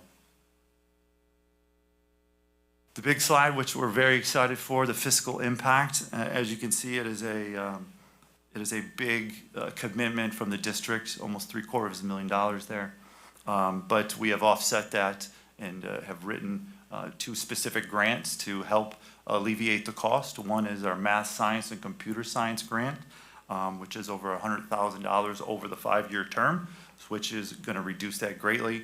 And we also have Educator effectiveness grant, which will be able to use our professional learning along with our accelerator reader to pay for. So at the end of the day, we spent about $83,000 on similar products, and I would make an argument that we had a lot of gaps in coverage and support for schools, not really a whole lot of intervention tools. So this ecosystem, while expensive, provides a whole lot of coverage and support and will impact every classroom in our district with data and intervention tools. And then we're going to have a robust professional learning for the duration of the 5 years built in with Renaissance to accomplish all of this.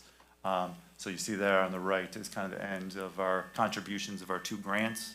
Educator effectiveness at $112,000, MSCS, the math, science, computer science, a little over $300,000, with our annual cost at about $67,000, which is a savings of about $16,000 per year.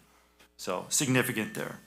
So the partnership addresses our current challenges while aligning with our strategic plan. We'll move from fragmented tools to a unified platform that serves every student K-12. The financial impact is to minimize the cost savings, and the educational benefits are substantial. I'll make a recommendation to the board to approve the partnership initiative for the 25 through 2030 school year. But before I close, I'd like to acknowledge our team behind me. It's not me. I'm representing a large group of education services, starting with our assistant Sue Patty Horn. But our team has been instrumental to get to this point. It's been months of discussions and planning to get here. Specific names, Sonia, Melinda, Nikki, and Terry have been great, along with our Renaissance partners, to make this happen. They understand our financial situation. They want to be a partner, a long-term committed partner. To demonstrate that without knowing, one of our reps is here, Paul from Renaissance, wanted to be here in support of our work together. And I just want to thank them and thank you for the opportunity. I'm here to answer any questions you may have. Scott left one person out, and that's the work he did. So Scott, thank you. He put a lot of work into this. Before we get into questions, I want to comment on the 5-year commitment. Scott did a lot of work on this and then came originally with a 1-year plan. And I was the one that said, we have to stop bouncing around. Teachers are desperate for tools. If you notice number 2 right there, 4 separate assessment platforms were being used in 24-25 to the tune of $83,000. I keep bringing up consistency and continuity. How can we expect teachers and students to learn and to do well when they're bouncing from one system to the next? It doesn't make any sense. And especially kids. Kids do not, we all talk about this if you've been a parent. Number one thing you do for your kids is get them in a routine, right?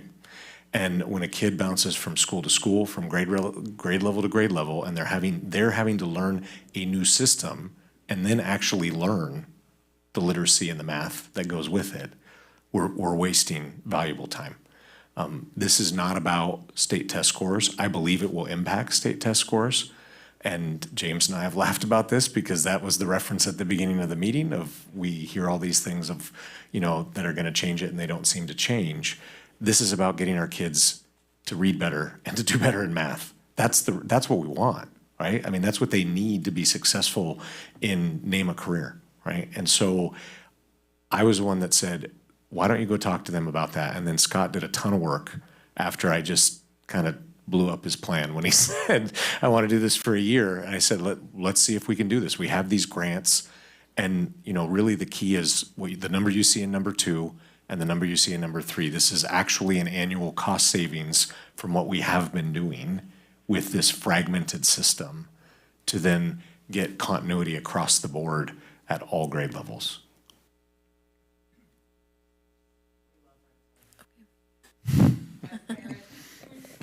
We do.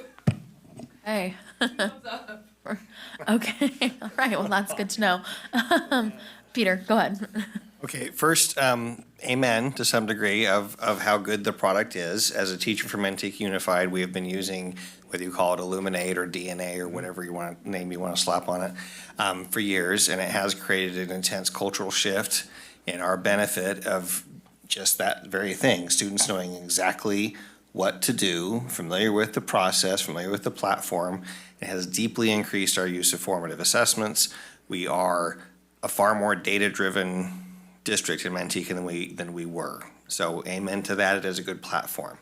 And although I personally have never taken an accelerated reader test, in Southern California, my son Steven, one year was so addicted to the ability to prove that he had read the book that he was the top reader in the school, and we got nosebleed Lakers tickets one year because he was such a great reader. So bring on the motivational aspect for sure.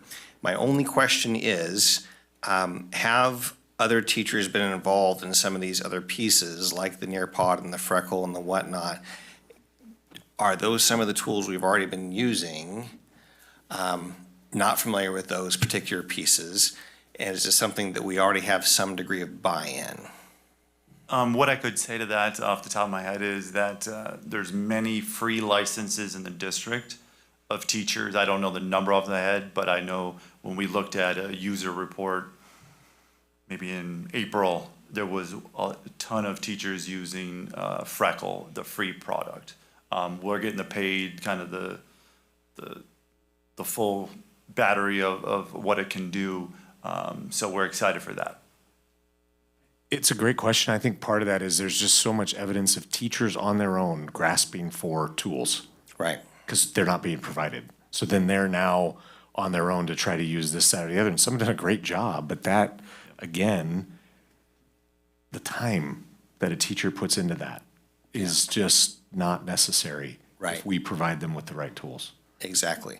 As a follow-up question then, you seem to, at least I think you were intimating that Nearpod, I guess, has more content where teachers don't have to create the content. It's more now than just a really fancy PowerPoint that forces the kid to be looking at the same thing you're looking at. They've got additional remediation content ready to go. Is that correct? Correct. Awesome. Thank you. You're welcome. Okay, Ken? So we were using 4 different assessment platforms, now we're moving to this one. Will we be able to integrate any of that past data into this, or will they have to go back and look at those 4 parts? Great question. So our elementary uses FastBridge for most of their data analysis, and it's a Renaissance product. So we'll actually have access, not only moving forward, but we'll have access to all that data currently. Okay, and our contracts with those 4 assessment platforms have run out, so there's not going to be any penalty for leaving them, or? Correct. Okay. And then as far as the 2 grants, are those, have we fully received those grants, or is that an anticipation that we'll get it year over year to help offset the cost? Educator effectiveness, we've fully received. The MSCS one, we get annually X amount, but it will come in to help offset each year. So we're going to be receiving 160, I want to say, up front, and then increments of 80K after that. So are we making an assumption here that we're going to get that? Or No, this one isn't one of those where it may or may not. This is going to come in. It's just spread out over 5 years. Okay, so we've been awarded the grant. We Correct. just have to get it over time. And I can give you a little more context. Every COE received the grant, so it wasn't something you had to write it. What we had to write, our plan was how we're going to execute the grant, and we executed with the Renaissance products is how we wrote it. And we went back and forth with CDE and our fiscal partner, San Joaquin County Office of Ed. Well, thank you for all your work on this. Anything that makes our teachers' job and helps our kids move along is very much appreciated, so thank you all. Thanks, Ken, or Shane, sorry. I agree. I think it seems like it's a good program. Your third slide triggered a question. It says inclusive culture. Is there anything with Renaissance that's used for special education students? It's used for all students. It won't be an assessment for mod severe students, I don't believe. There's a different assessment, not a Renaissance product, but it'll be used for, mild mod students that we've used in the past, and it'd be for them for sure. Thank you. Sadie, if you want to jump in. I think just to kind of couple where the collaboration is happening that I really appreciate. So yes, for our extensive support needs, what is previously mod severe, we're going to align then the implementation and utilize then our unique system, which has built-in assessment components to it with the unique modified curriculum. So there will be a timeline and the same expectations for all of the classrooms, regardless of disability, but they will be using two different products at times. Our mild to moderate students will engage in the STAR assessments with their general education peers. Okay, James, go ahead. I appreciate the work put into this to get this going. I especially appreciate Ms. Horn thinking about me saying, in a sense, here's the problem, where's the solution, what are we doing? Don't come to somebody. One thing I learned in the military, don't come to somebody with a problem without a solution. And I appreciate this very much, and I'm looking forward to seeing the progress that we're gonna make in the next reports of years to come. So, thank you, appreciate it. You're welcome. Thank you. I agree. I am excited about this. I think that as somebody who worked here on multiple different campuses and sites, and having just things that are not the same and having to learn and do all these things is not working for most people, I feel like. And as on a district level, to have this come in where everyone's on the same page, and we talk about district collaboration days and all those things, that everyone can have conversation about the same thing and know what we're talking about and all those things is going to be really helpful. I did have a question. Why do we think that this program, this suite of programs and assessments is so valuable as opposed to like buying some new textbooks, for example? Great question. So there are three big players in this kind of assessment and intervention sphere. And when we took a look at what was being done at all of our schools, this particular suite, Renaissance products, were the ones that most of our teachers were self-selecting and using. And so we took a look at what could balance both that igniting the love of reading, the AR. And let me tell you, AR there's a lot of us that have love-hate with AR. So there's been a lot of conversation around AR for the kid who gets motivated to the kid who doesn't, right? There's a lot of information going on. What we felt at this point, remember when I gave you the presentation about the adoption of math is next, and then we have 3 years and we'll get new language arts materials? Our hope with that whole plan is if we can start right here with universal common assessments from K-12, we can start talking the same language, we can start having data to compare, we can hone in on what Superintendent Critchfield keeps saying is our first order of business is quality first instruction. If we can have all of these pieces in the PD and get everything up and going and we perfect our practice, then when we bring in the new books, it'll only be better. But it goes to carpentry, it goes to photography, it goes to everything, right? It's not the tool, it's the person using the tool. So leveling the playing field and improving the tools for the teachers, well then, it doesn't matter what the tool is. I know a particular high school Spanish teacher who had books that were so far out of date, but could still teach quite effectively. So in the long run, we wanted to be able to find a way to get kind of the jumping off point so that we could start the entire system overhaul of how do we look at data, how do we affect change for students. I met, so Sadie and Patty ran a meeting with our, what we refer to as MLT, because we only speak in acronyms. And so that's our multi-tiered systems of support leadership team. And so there's a teacher from every campus and the principal. They met the 2 days after school got out, and I met with them at the beginning to discuss this and other things. And at one point in the conversation, one of the teachers asked almost the same question you asked, Kayla. And so my response in that meeting was essentially, when I have conversations about this with myself, I go back and forth on, is it curriculum or is it these tools that make a difference? I think the simple answer is both, but I think the practical answer is you can do a lot with old curriculum. It's really hard to do a lot with old tools for intervention and testing. And while it would be great to have both, a textbook adoption in English alone is probably going to be double that amount in a 1-year textbook adoption over compared to a 5-year contract. So there's also a practicality of just the finances of it, of when we have these grants, how do we want to spend it? It's in some ways, it doesn't even get us halfway there to a textbook adoption in one content area.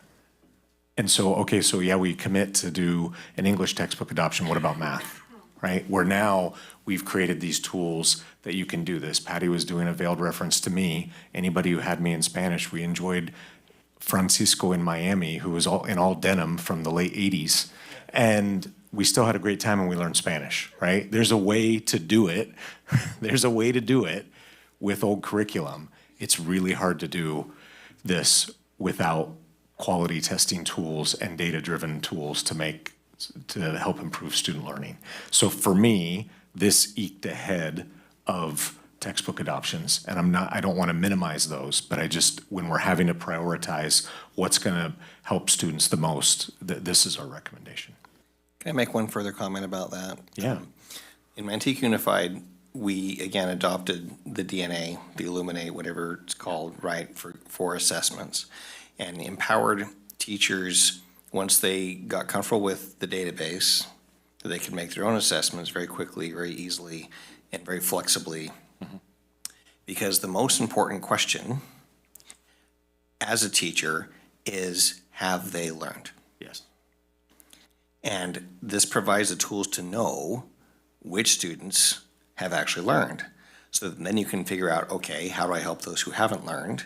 And through some of the fancy extras like Nearpod, Pickle, whatever, how do I allow the kids who can push themselves further, accelerated reader, whatnot, to have the freedom and flexibility to do that while the teachers are mediating with those who have not yet learned. So even if we were to buy nothing else, I personally believe we need the DNA. And the Freckle tool for me with intervention is extremely important because what tends to happen right now, because we don't provide classroom teachers with very many tools to do classroom interventions. And so then it pushes more onto the intervention teacher, and the Freckle tool is set up where your first tier is still in the classroom. So we might use the word intervention, but that's not with the intervention teacher. That's utilizing these tools and intervening and helping kids that they don't need to go to the intervention teacher. They just need a little bit extra to get them back on track. But for a teacher to do that on their own, it's just impractical. There's not enough time and there's too many kids, right? And so this provides that tool for them to be able to, in essence, one of the goals in this is that fewer kids are being sent to the intervention teacher so that the ones that are sent there are the ones with more severe needs and that they get more time with the intervention teacher to help them. Perfect. Yeah, that makes a lot of sense. I think it is difficult to try and make an intervention plan for multiple students who need it. So this is individualized intervention plans for students if they need it. And it's real slick in the program to make groups for teachers. Oh, cool. It's Okay. really advanced. All right. I don't have any other questions or further comments. Anybody else have anything? Okay. Thank you guys both for your hard work and for the presentation as well. Okay, and then so we would just need a motion for this item. The motion that we approve item 14.5, the Renaissance 5-year contract. Second. Okay, and the vote, Peter? Yes. Ken? Yes. Shane? Yes. James? Aye. I'm also a yes. Thank you, guys. Thank you. Okay, we're gonna move on. Thank you, board. Yes, to item 14.6, the K2 reading difficulty screener, Ms. Horn and Mr. Worthing. Hi again. Mr. Worthing's going to be presenting to you a new state mandate and a pilot program that we ran regarding the K2 reading difficulty screener. Good evening, board. I'm back again here, and I'm here to present the Reading Difficulties Risk Screener, K2 Screener as it's known. It's a new law passed in 2013 that requires all K2 students to be screened annually for reading difficulties. The screening mandate begins in the next school year, the start of the 25-26 school year, and applies to all LEAs. Early identification is key for reading, and that's why this mandate has been put forth. We did receive some funding to implement the new screener. Our district received over $18,000 to support the implementation and teacher training. We successfully piloted with 24 of our teachers out of 5 out of our 6 elementary schools over in April. We did online training and asynchronous training was available for teachers, and we're prepared to implement in the fall. Our choice, there was 4 choices from the state of California on the approved choice vendor list. One of them didn't meet the standards, so we're not sure how that was even on there, didn't require or didn't offer a kindergarten screening. One we were familiar with, M-Class Dibbles. So we chose to pilot the free State of California, University of San Francisco product called Multitudes, which is specifically for California schools. It's cost-free from the state, which makes it fiscally sustainable for us to use. And it also aligns with our educational standards and assessment. This is, our recommendation is for approval.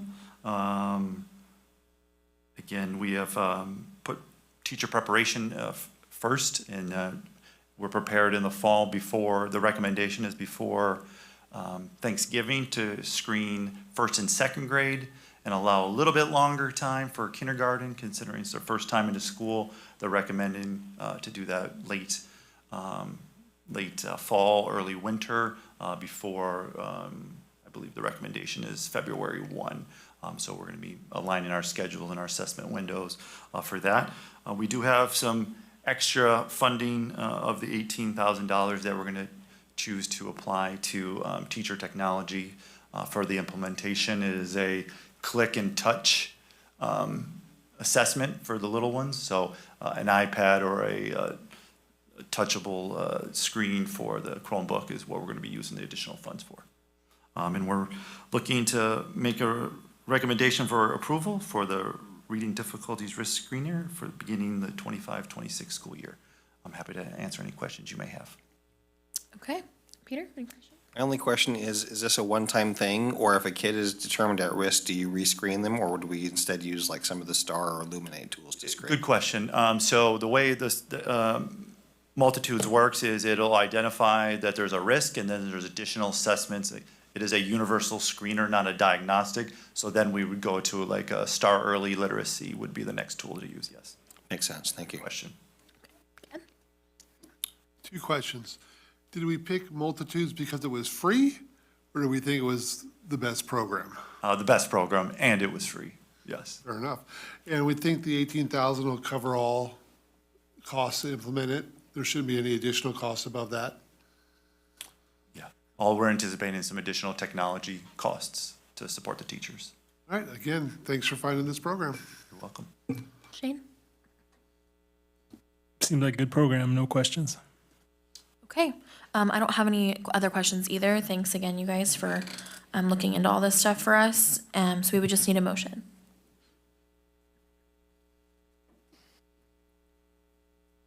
I move to approve item 14.6, K through 2 reading difficulty screener. Second. Okay, and the vote, Peter? Yes. Ken? Yes. Shane? Yes. James is not here, and I am also a yes. Thank you very much. Thank you guys very much.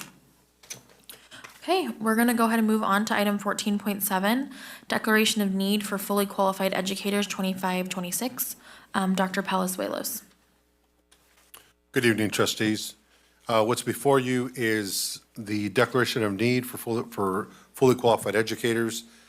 This is an annual requirement in the event that we're going to have anyone that we need to be able to provide a limited assignment permit or emergency permit for in the certificated service.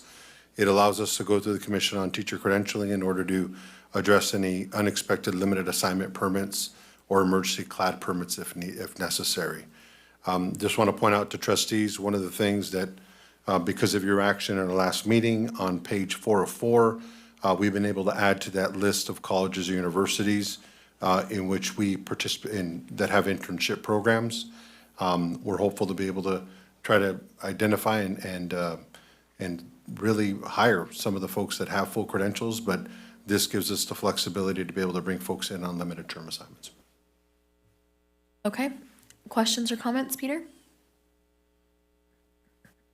I guess my only question, and not to be too granular about this, but back in the day when I had to add the CLAD credential in order to keep teaching, my district in Southern California chose to offer support in order to take the exam. Is that something that is even still a thing in California, or these folks need to attend more college classes, or how is the CLAD stuff being handled? Great question. So one of the places where we've actually brought this to the board before, where we're seeing the English learner authorization component really comes in with the folks that are doing the career technical education credentials. Until they've cleared the credential, during the time that they're in the preliminary, because it's being provided based on their experience, their work experience to qualify the amount of time there, we need to be able to provide this particular permit so that they can continue to teach. Once they've cleared their CT credential, they'll have the EL authorization. So by and large, most of our folks are coming out of their programs because it is a state requirement with the CLAD. But I do remember those times, Trustee Gale, when folks that were in the profession that had not had it completed, and we went through a number of different efforts working with higher ed, doing our own programs, and then folks testing as well. Okay, thank you. Okay, Ken? So all these positions on here, are these empty positions right now? Do we have credentialed teachers in the positions? Is it just worst case if we lose them, then we want to be able to hire somebody that doesn't have a credential? Worst case, 100%. So this is us being able to have some fail-safes if we get into a situation where we do need to get someone in on a limited permit, that we have this already identified.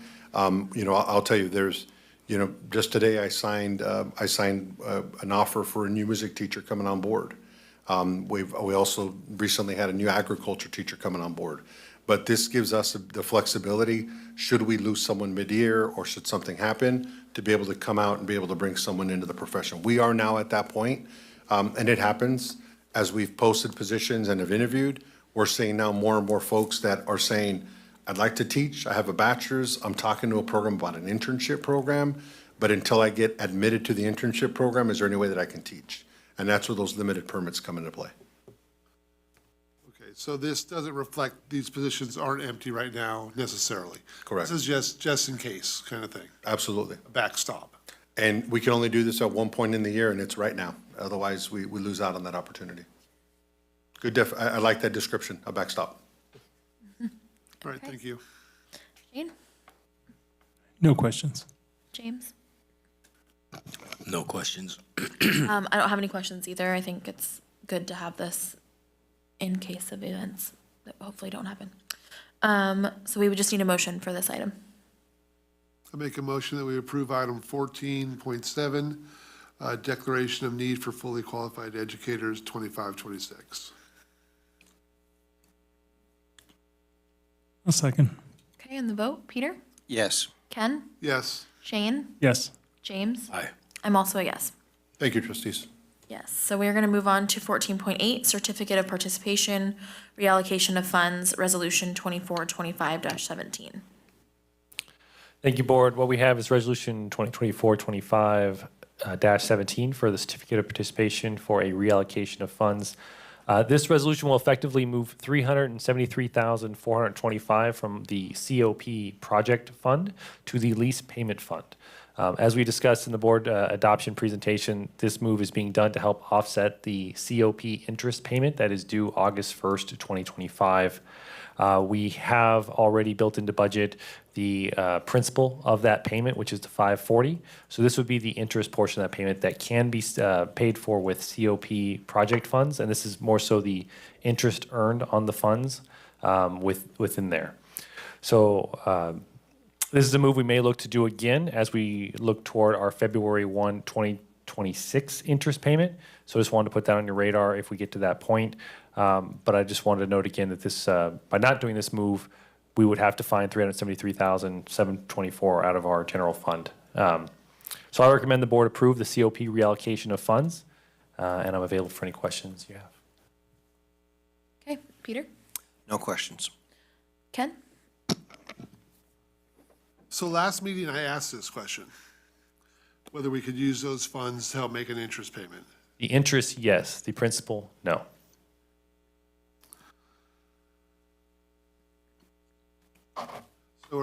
So we're effectively drawing down on our fund to pay interest on the principal for a payment we have. So those funds will no longer be available to help. The project later, yeah. All right, thank you. Okay, Shane?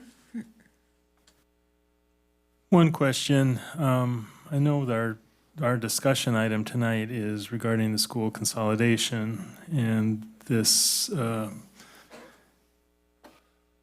this funding that we have for this loan, there's a possibility if we make a change that we're not going to use that, it would end up going back, correct? What would that do as far as this payment? So with this payment, we have to make it regardless. So we're at the 8/1/25 due date, and even if we wanted to walk it back at this point with the consolidation discussion, it's going to have to hit this payment regardless. What that would do to the long term, we're still figuring that out, but in essence, we would, at that point in time, also have less principal to pay against because we are planning to pay that down with our general fund as of this time. So to that degree, in theory, it should lower what we have due back. So at that point, it should really have a more or less null effect, but I can't speak to the exact specifics of that. Jared, I don't know if you have any more you want to add to that. Well, yeah, a lot's going to depend on if we end up sending it back. I think that's kind of where you're going, right? Yeah. If we end up sending it back, a lot's going to depend on where the market is. Right now, rates are actually higher than they were when we pulled the loan. So if that continues, that's, we wanted to pull when rates were lower. If we're going to send it back, you actually want to send it back when rates are higher. So there's a potential there, but it's just, it's too many unknowns to say with certainty what it would look like. But with the market the way it is now, it would be, it has the possibility to not be as much of a financial impact on us because rates are currently higher. And so the investors that are involved with this loan would be, more adept to moving on when they could go take that money and invest it somewhere else and make a higher interest rate. And can you remind me, there was, a while back, we talked about the interest that was gained, the district is not eligible. Is that, I only remember bits and pieces, so I'm kind of stuttering here, but. So that goes back, part of this is this 373. While it's considered project funds, the money has been invested. So the project fund amount has grown through the investment, but that could be used on project, or it can be turned around to make your payments. So it's not, this kind of couples with Ken's question, it's not necessarily that this is 373 coming out of the loan money that was intended to be spent on building. It's the money invested that it earned interest. I'm trying to find a good way to explain it. We're earning interest to then pay interest we owe. I don't know if that makes sense. And does that answer your question, Shane? Or Yeah. No, I was just trying to recall what was said a while back, and sometimes I can't remember yesterday, so. Well, we've had a few consolidation conversations too, right? So it's easy to forget things we have discussed as well. All right, thank you. Yeah. Okay, James?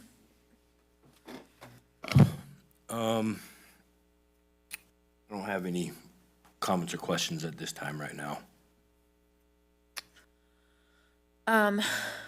Just to clarify, because Ken asked a question earlier, you said that we can't, the interest that we gained and it was put back in the account, that we can use that money to pay only interest payments, we can't use it to pay principal.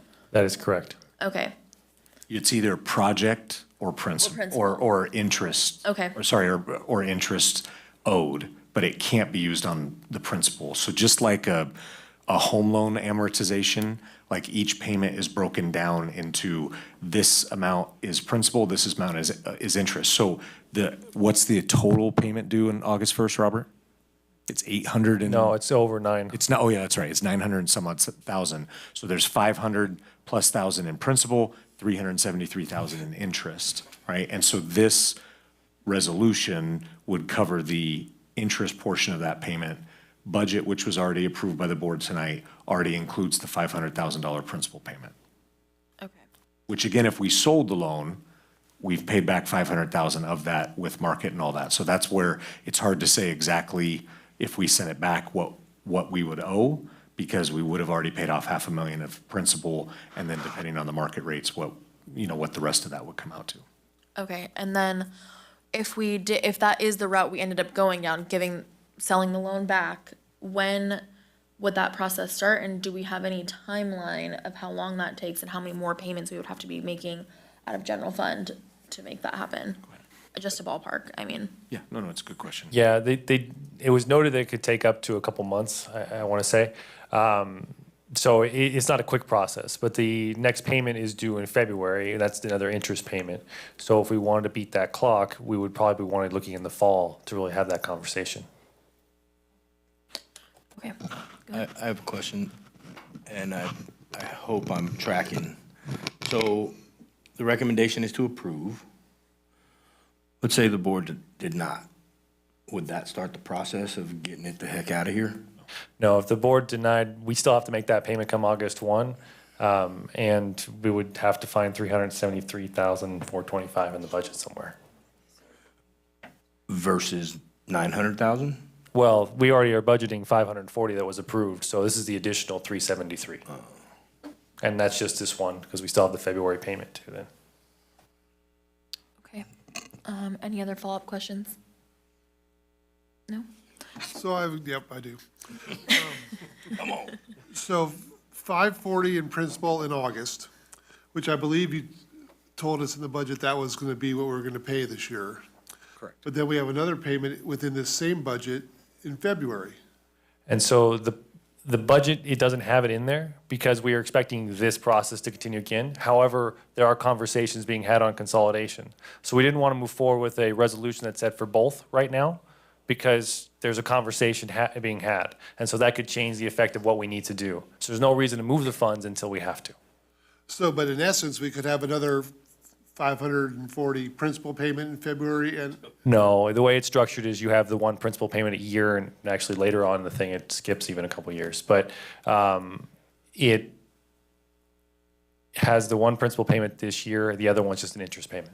so in February, we could borrow against the interest we've earned. Correct. Or investment to pay. Correct. Yeah. Okay, thank you. Okay. Any other questions, comments before we need a motion? I move to approve item, what one is that?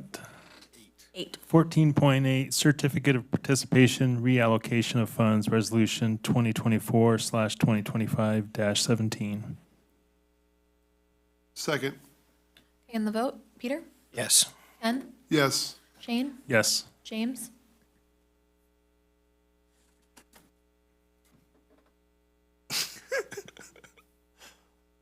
I'm going to say no because I think we should get rid of it. I too think we should get rid of it, but in order to make sure that we have this under control, I'm gonna vote yes. Okay, So clarification, we can't get out of it in time for August. So No. that's Correct. due. If we wanted to, this is something we should have done months ago. Correct. Okay, just clarification. yeah, that's why I asked about how the timeline, so that we can be prepared for, I don't Next. believe months ago we had the information we have today. yeah. I agree. Okay, moving on to 14.9, transportation vehicles proposal financing for Ford Transit vans. Mr. Norton. Thank you, Board. For this agenda item, the Anacortes County Unified School District is seeking approval for financing 4 Ford Transit vans. One van is meant to replace a transit van that was totaled earlier this year, which is needed for transit for different departments throughout the school year. Historically, this particular van was used for workability, so this is the one that program that transports students to and from workplace to get work experience. The cost to rent that vehicle on an annual basis would be $21,500, and on one of the attachments, you'll see it is the basically break-even analysis of what we have for this particular piece. There is a page on there that has all of our rental vehicle review data. So this would be the vehicle that was highlighted there in orange. This one was added in late because that was the time frame when it got totaled. So you'll see that one did start to tick down, and we were renting that on a monthly basis there. The cost to finance that particular vehicle would be $15,200, which would result, if we were to finance as opposed to rent it all the time, it would be a $6,000 a year savings. So that's just for that one vehicle. We are then looking at an additional 3 vans. This would replace the rented vehicles that we have on the lot. Over the past 2 years, we've rented at least 3 vehicles of relative size for 11 months out of the year. The estimated rental cost of these 3 vehicles is roughly $74,000 a year. And by financing these 3 vehicles, we'd be spending only $48,000. So we'd be looking at a savings of roughly $25,600 a year. So overall, the leasing versus renting should save the district for all 4 of these vehicles $31,800 per year. In addition, this space would be for vans, and so predominantly those 3 extra vehicles that were rented consistently were used for athletics transportation. This has generally been bags, equipment, et cetera.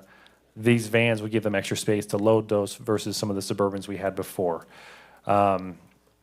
This is part of the initiative that we have to reduce rental expenses. With this projected piece, we're looking to, and additionally, one of the things that's noted in here, you'll see is we are eliminating a tech vehicle. We actually started that process during this current fiscal year.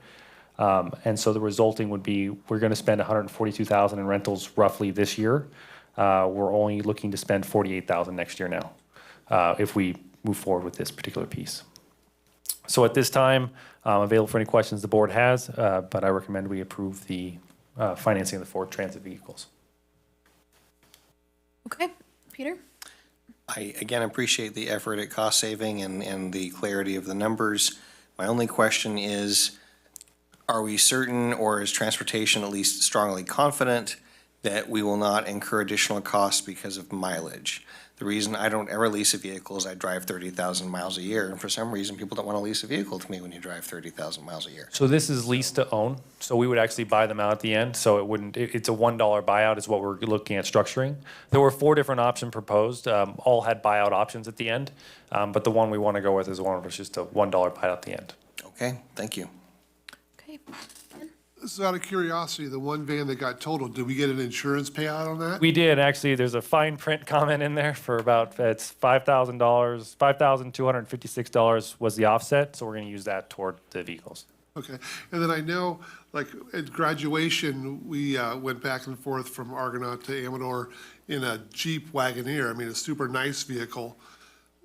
Would the rental cost be a lot less if we had rented vans instead of these Suburbans? The problem is we're beholden to what's available with Enterprise, and they have this particular type of vehicle. They don't have the vans necessarily. So that's where we ended up renting the others versus what we currently have. Which is also why I think the vans make more sense. All right, thank you. Shane? Does Enterprise give the district any type of reduction, any discount? Yeah, there is. They do it for all public entities. They have a special deal, but it's still not enough to outweigh what we're looking at here. They also have their own fleet selling business that we've engaged in before, but they included a maintenance plan with it, and the costs that added up there. Our crew does their own maintenance. They maintain those vehicles actually really well. So we're trying to move away from the Enterprise fleet engagement. And the also benefit to these is these are on the lot today, so we can engage in this quickly. Getting a vehicle ordered and sent to us, the lead time was months. I don't remember exactly how many, but I know it's more than one.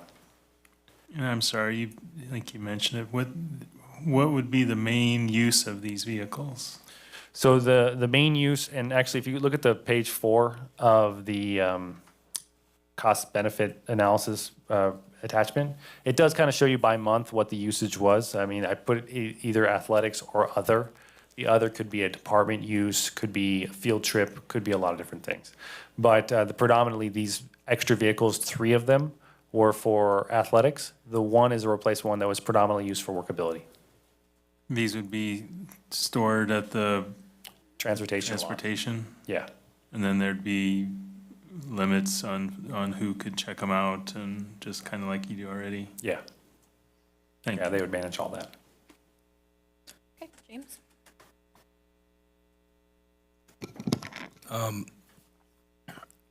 At first glance, a community member could say the optics of this is, we're struggling financially, and here we are. You know what I mean? 100%. How would you answer that question? That's really why I wanted to put in the cost benefit piece, Yeah. just for the sheer fact that really this is where we really were looking hard. Like, are we really renting so many vehicles that we literally are going to save money by leasing? And it came out that we are, and we've been consistent with that for 2 years. We only rent them for, at least consistently, for 11 months. And then obviously it ebbs and flows. There are some months where we're still going to have to rent because it's going to be beyond what we have capacity of. But it doesn't equate to enough to where we need more than those 3. So this is one of those, trying to find that right area, if you will, of what's the right amount of vans we need. And right now it looks like, based on what we're renting, we need 3. 3 additional to what we had before. Being an upcountry resident, I see RWD on all of these. None of them are ever going to be used to go past Pine Grove in the winter. Probably at certain times of the year, yeah. Right. Okay. No, that's all. Okay. For the van that was totaled, we're only getting $5,200 for it? It was an older van. Okay. I was like, how old was this van? Because that's not very much. Yeah, I was surprised too.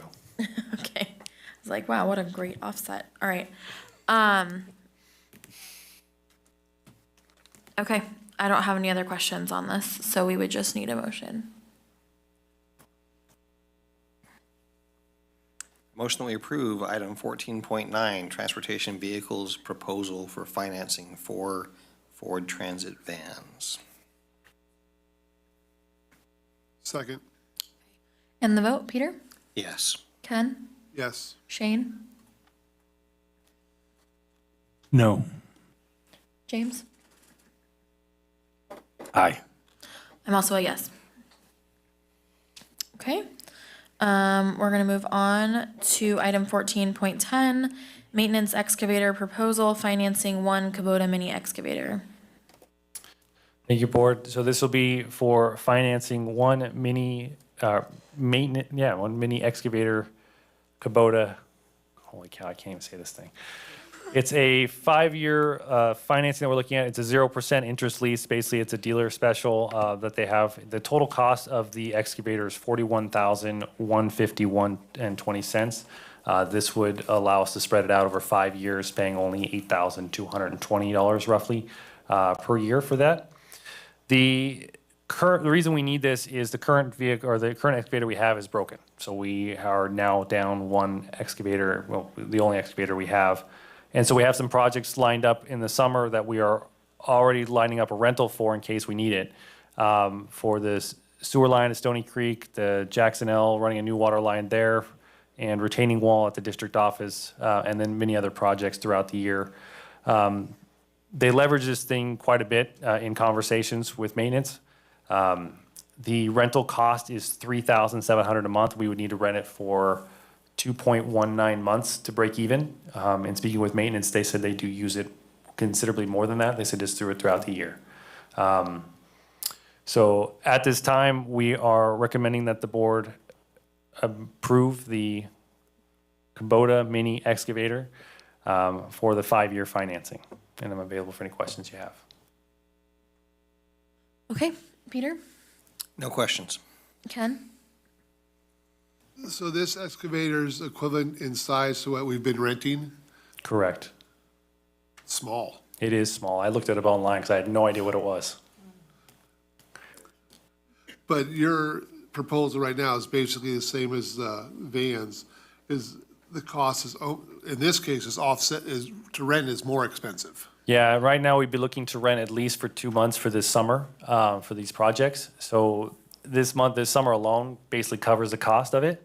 And then we would be, if we needed it again throughout the year, which it sounds like we do fairly often, we'd be renting from it again. Now you can rent it at a weekly basis, which I don't have that one in front of me, but I want to say it's another like $500 for a week.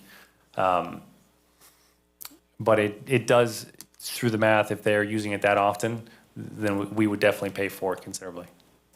And then one thing we didn't consider on the vans or on this excavator, I would say, is the insurance costs. So I should have asked that question earlier. But do we know what it's going to cost to insure it on a monthly basis? Not offhand, but we were insuring the one vehicle at least before. I don't know, is our excavator insured? Yeah, it would be part of our fleet that we report to the JPA that's all bundled in our one massive policy. Yeah. For insurance. All right, no questions. Okay, Shane? Do you have any idea how much we've spent on having contractors do work that could have been done by our people the last, I don't know, 5 years, 2 years? In place of an excavator? Like, if we've had to hire contractors to do work and, they have to bring in an excavator. I know it's like a line item, so you're not gonna be able to pull it out like immediately, but I mean. No, I don't really have a ballpark. Now, we used to have an excavator. It's the only reason we're looking to get this one now. So I don't know how often that would have come into play. I remember one situation where we had a broken water line and we could not acquire a rental, and so it was a job our maintenance staff could have done with an excavator, and then we had to pay a contractor to do the entire project. So it wasn't just the contractor's cost of having the excavator, it was the entire cost of the contractor. So. How many operators do we have that can run a excavator? At least 5 or 6. So we have plenty that, okay. All right, thank you. I have the similar questions as the last one, but also, how much did you say how much it would cost to fix the one that we have? It sounds like it's unfixable, but I can't tell you that for sure. It's been fixed numerous times. It's to the point of beyond repair. Being a Not Navy CB. not worth repairing. How about I say it that Okay. way? I The cost to appreciate that, repair yeah. would be rebuilding so much of it that it doesn't make sense. We were operating Vietnam era equipment overseas in the desert, so I hear you. No, I get what you're saying. My question also was, do we have operators for that? So I appreciate that you said that as well. The look of it, I also hear that a lot. Those were my only questions. Okay. How long have we owned the excavator that we have now? Do you know? A long time. I'll just say that. Vietnam era. Oh, God. It's possible. Okay. So when we do the math, if you're talking about, we're renting it, you talked about renting it on a weekly basis for $500 a week. It's probably more than that now looking at the math, because that math doesn't math if I look back Either at the way, it's 37. not gonna math to me either, so I will take your word for it. But, the monthly payment is $685. So I agree with the perception of the purchasing all the new things when we're talking about our budget and situation. However, if you actually do the math and we're gonna save money, then I think it's worthwhile. Let me say this about perception too. We are fortunate to have very skilled district level maintenance workers. They do things that in other districts, they have to go hire a contractor to do. And so this goes back to what we were talking about with Renaissance, right? They have the skill, we just need to provide them with the tool. Sure. And so, you know, I know people struggle with this, but we do have numerous sites, aging facilities. Like having an excavator is not a glamour purchase. We're talking about a lot of it's digging up a water line that's leaking or a gas line or a sewer line or doing things like that and not having to hire a contractor, right? I mean, to speak to that, I mean, that's really the point. Sure. Okay. I don't have anybody have any follow-ups or questions before we move? Quick question. I'm going to assume we have an adequate trailer to haul this excavator around? Yes. Yeah, we do. Okay. Then we would just need a motion. I move that we approve item 14.10, maintenance excavator proposal financing one Kubota mini excavator. Second. Okay. The vote, Peter, Yes. Ken, Yes. Shane, Yes. James. Aye. I'm also a yes. Thank you, board. Okay. We're gonna move on to our item 15, discussion items, the school consolidation update. Okay. We do have, 2 public comments on this item, so, the first one would be Ronnie Gold.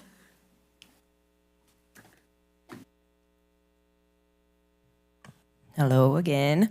Okay, so for this, I see all the options laid out. Option 1 is continue with the approved consolidation plan. Option 2, do the alternative grade configuration. And then option 3 is discuss consolidation efforts, possibly get rid of it. I see option 2 stating 7 through 9 and then 10 through 12. I feel like this is a new option that is maybe being discussed because instead of cramming like both high schools into one school, it kind of distributes the students evenly. So I feel like the EIR won't be that important. The traffic impact won't be that big of a difference. And it's kind of like almost like a loophole to get around. I am for option 3. And tonight, my husband's name is Cody. He's come up here before. We had to divide and conquer tonight with the kiddos. I don't want to speak for him, but kind of on his behalf. And I felt like it is a good time to bring up the citizens sales tax initiative. We talked about it in the past, and it's not like super public and whatever, but we did a lot of footwork on this initiative. We hired a team of lawyers, and when I say we, it's not just me and him. There was a couple community members that wanted to contribute to this issue and support the issue that we feel is important, and we very appreciate them. The lawyers basically wrote up verbiage that states, depending on what percentage we want to bring forward, that we can guarantee funds for the facilities of our schools, but it is for how they are right now. Once you guys start discussing consolidation efforts or moving things around, that money will no longer be available. And so I don't feel as if this county is ever going to pass a bond, ever again. The past and the way the trust got broken, I don't feel like that is an option anymore. We did put the lawyers on pause because we were waiting for you guys and the EIR and which direction you guys are gonna move to see if it's worth continuing to pay them all these thousands of dollars on the verbiage and what they're working on. And so they can pick up right where they left off and what we have started if it is an option to not move forward with consolidation and to get improvements for these facilities. I am someone that voted no on Measure H, and I know Measure H got 43% approval rate, and for this to pass, it only needs a simple majority, and I really feel like that can close the gap, especially for voters like me. It's put your money where your mouth is. It's not that I want to see my kids sit in these dingy-ish schools.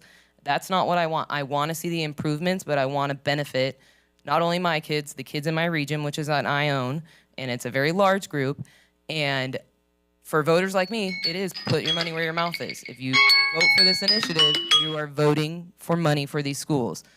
And I would like to see maybe, possibly, if Cody can reach out and do some type of presentation or something to go over all the numbers and the breakdown, because math ain't mathin' for me. I can't tell you any of the numbers, but he can.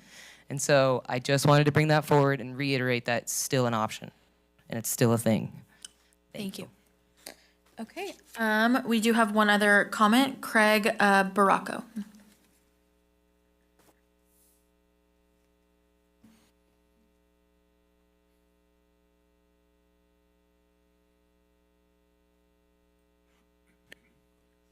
Good evening, Board. Craig Baracco. I'm Executive Director of the Foothill Conservancy, and here to speak on the organization's behalf.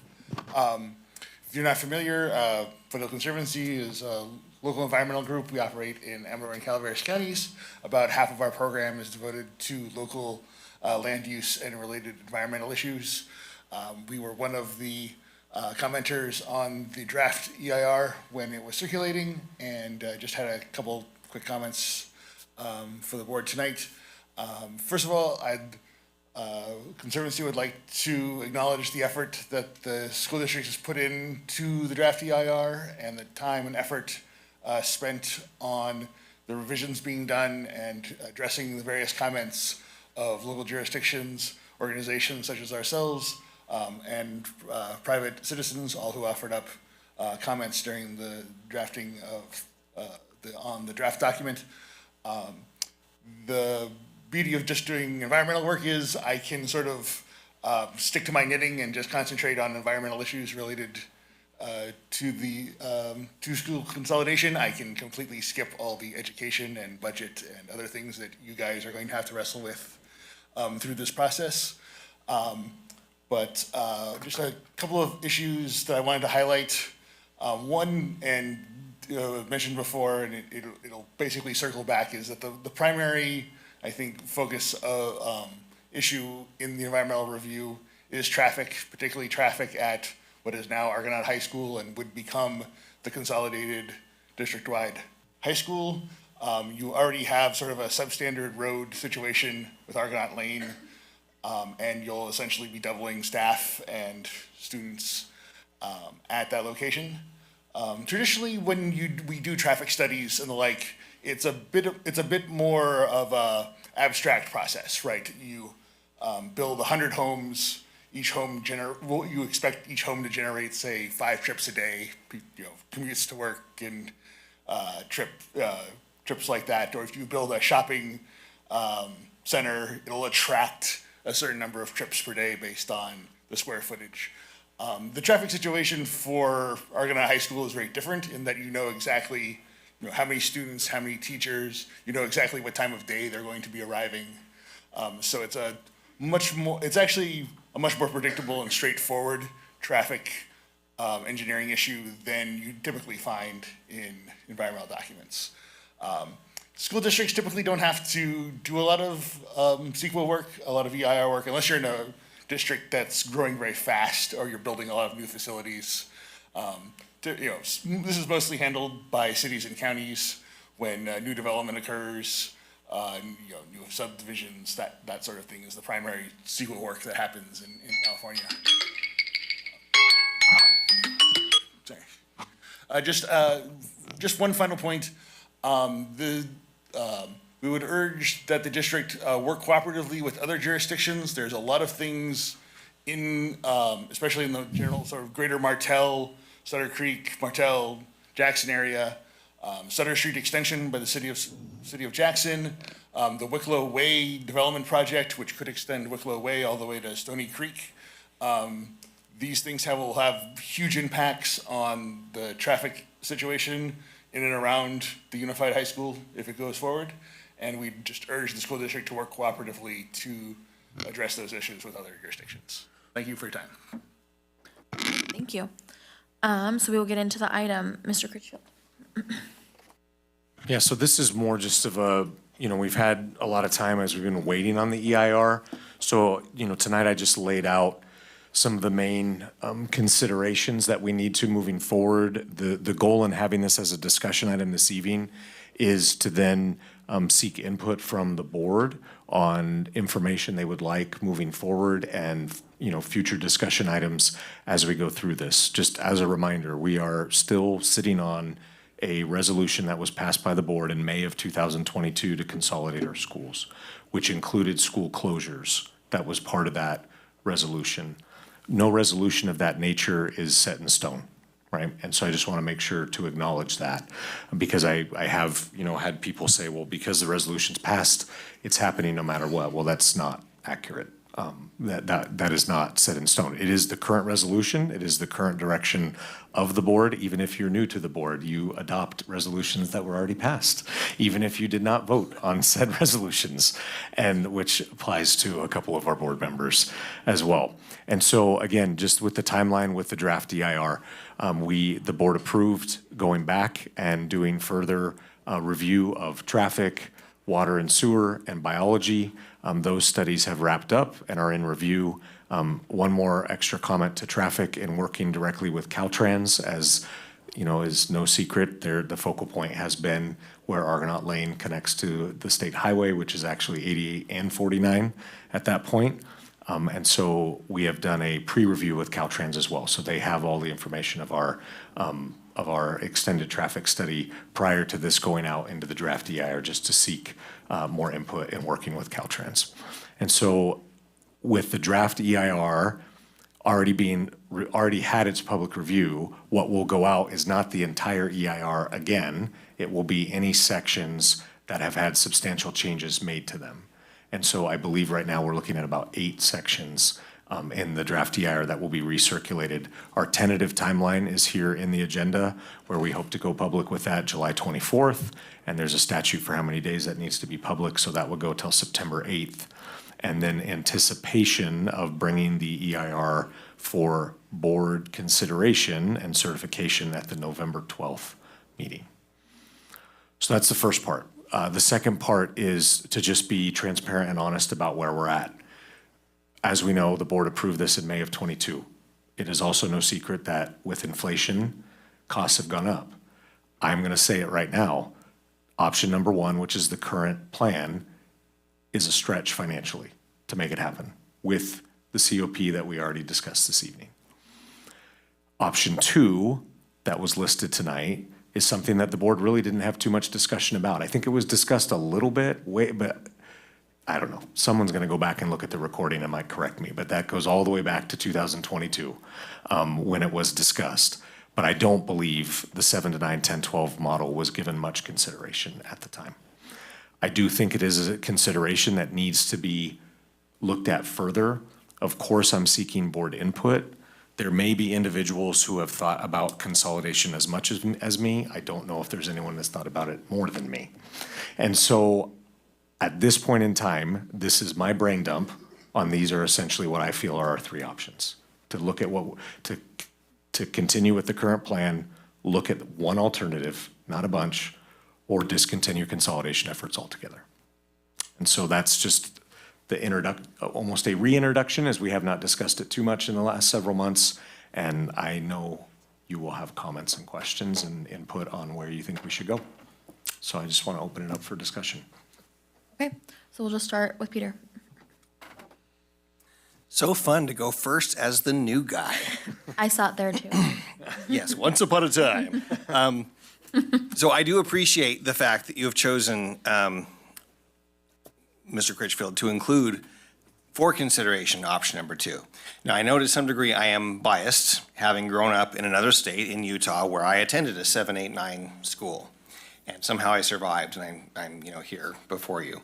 I am not entirely, because it's been a while, well-versed on whether the existing plan for number 1 wanted to put 6, 7, 8 at the junior high or just 7, 8. It was just 7, 8. Just 7, 8. And as part of that, and right now we only have one group of 6th graders that go to a junior high, and that's down in Ione. Okay. We made the change in Jackson this year. That just concluded, was the first year that 6th graders in a very long time went back to Jackson Elementary. So the current approved consolidation plan with Ione Elementary moving to the junior high site would be that 6th graders are retained at the elementary school. So the current plan would be a pure 7, 8 junior high. Okay, so thank you for that. I definitely believe that, okay, I'm trying to say this as succinctly as I can. When I chose to run for school board, my number 1 goal is clarity of communication. And definitely this is the biggest issue, is knocking doors and whatnot, and people wanting to talk to you. This is by far the biggest issue, and lots of opinions out there. So in my 27 years as an educator, and 5 of it at the Manteca Unified District Office as part of their communications team, part of their staff development team, one of the biggest things that was often discussed is fiscal impact and making sure that we're operating efficiently in the pupil to teacher ratio, or the number of FTEs that we keep talking about. Because although it might be really nice to be able to have a classroom with far fewer students, that's not really the most fiscally responsible approach to take unless there is a tremendous need for, IEPs or whatever the situation might be. I'm not also saying that we should, bust at the gills and try to pack in 34 per room or whatever. But to me, from a long-term fiscal viability approach, first, before I talk about student needs and values there, it seems to make sense that if people and employees are roughly 75 to 80% of our costs, that we need to be as efficient as we possibly can with our human resources. We need to stop believing that we can have half-filled classrooms. And it may be that I'm completely deluded on how many there are. But again, when invited by by ACTA to come to their little debate, which I was grateful that we got to go and do, I took the time to look at every student school accountability report card, all of the SARCs. And nearly across the board, every school in the district, not just our junior highs, not just our high schools, but definitely there, the pupil ratio was significantly lower than it could be. Do we have some rooms that have too many students? Yes, I'm sure we do. But that's part of the inefficiency too. And so for that reason, fiscally, I do think that option 2 is the best option because we can be far more efficient with our upper schools. As far as a student need situation, again, I have a slightly different view. I currently work at East Union High School that has 1,600 students. And I know there sometimes is a fear that you don't get good programs or students get ignored if you have too many kids. But when you have, and again, it's just, we keep talking about the math, right? When you have slightly more students at our campuses, it is far easier to justify the personnel cost of adding additional programs and having the opportunity for kids to have a greater variety of potential CTE or whatever else it is, because there's enough kids to justify the cost of a teacher. Now, still waiting, of course, on the transportation piece. I don't think that if we were to go with option 2 and move the 9th graders to the current location of Amador High School, considering I live right there, it's not necessarily the easiest road either. That intersection is also not super ideal, coming off onto 49 from Sutter Ione Road. But that could be a potential benefit, especially since I'm pretty sure 9th graders don't drive themselves. And so there's certainly, parents and whatnot going on there. So I don't know. I really want to capture as much community voice, as much staff voice as we can, but I agree that just the sheer numbers of it all, if we're going to be fiscally responsible, option 2 makes the most sense. Now, I did ask you, Mr. Critchfield, when we first met and you were first training Ken and I to try to understand our role, I asked if we were to do this, would it be possible to avoid building the new building at Argonaut High School because you'd have a whole separate grade not in attendance at Argonaut High School? The 9th grade wouldn't be there. At the time you said no. However, I wonder if we could have updated numbers on that, considering we do have some declining enrollment, et cetera, and whether it would truly be necessary to be quite as ambitious in our building costs if we do have to build something at Argonaut in order to make it all work. I don't know all the answers. I'm grateful we have community members here to talk to us about it, but I strongly believe that open and clear communication of the possibilities is the only way we're going to get it right. So thank you for this opportunity to discuss it. Thank you. Ken? So my take on consolidation, as a student in Amador County from 7th through 12th grade, and going back to Iona Elementary and Amador High, as a graduate in 1983, and the schools are exactly the same. So obviously, everybody knows that we need to do something. And I think what we're starting here now is we're actually having a discussion about consolidation versus from the outside, when I would watch, and I had several friends who were heavily involved in the anti-consolidation group, it seemed like it was being crammed down their throats. So I appreciate the 3 different options. I really like the 7 through 9, 10 through 12 avenue, because that would help consolidate a lot of things, you know, maybe more opportunities for the 10 through 12 grades. But I wonder if we could do option 2 and just have to find some alternative way to finance it, much like Mrs. Gold said, you know, the citizen tax. I always thought that was very intriguing, and I would welcome hearing more about that. So I think we could actually have some variation of number 2 and number 3. And I look forward to the open discussions we're going to have over the next few months about this. And hopefully, whatever decision we make as a group here will have community support so we can start to gain back that support. So who knows, in 10, 15 years, we might have the trust that we could do a bond if we needed to. But I am 100% agree that community trust has been lost and we need to earn that back. And that was one of the reasons I ran for school board. Because if you have a question and I have the answer, I'm going to tell you what it is. We're not going to hide behind it. We're not going to say this is what you're going to do and you're going to like it. Those days, as far as I'm concerned, are over. So thank you. Okay. Thank you. Shane? Been a while since we've talked about this. The one, I guess, comment that I've received from community members, prominent community members, is if you're going to do consolidation, do it right. And, you know, Ms. Gold mentioned the bond and the difficulties they have in getting passed. I agree with you that they're very tough. I do like the alternative grade configuration, and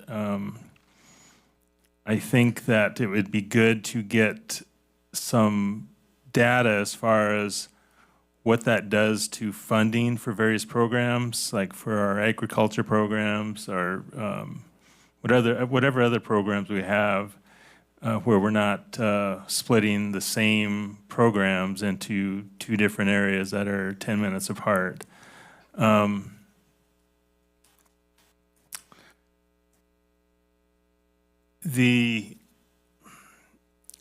You look at the costs that our buildings are facing. Ken mentioned that Amador is the same as it was when he went to high school.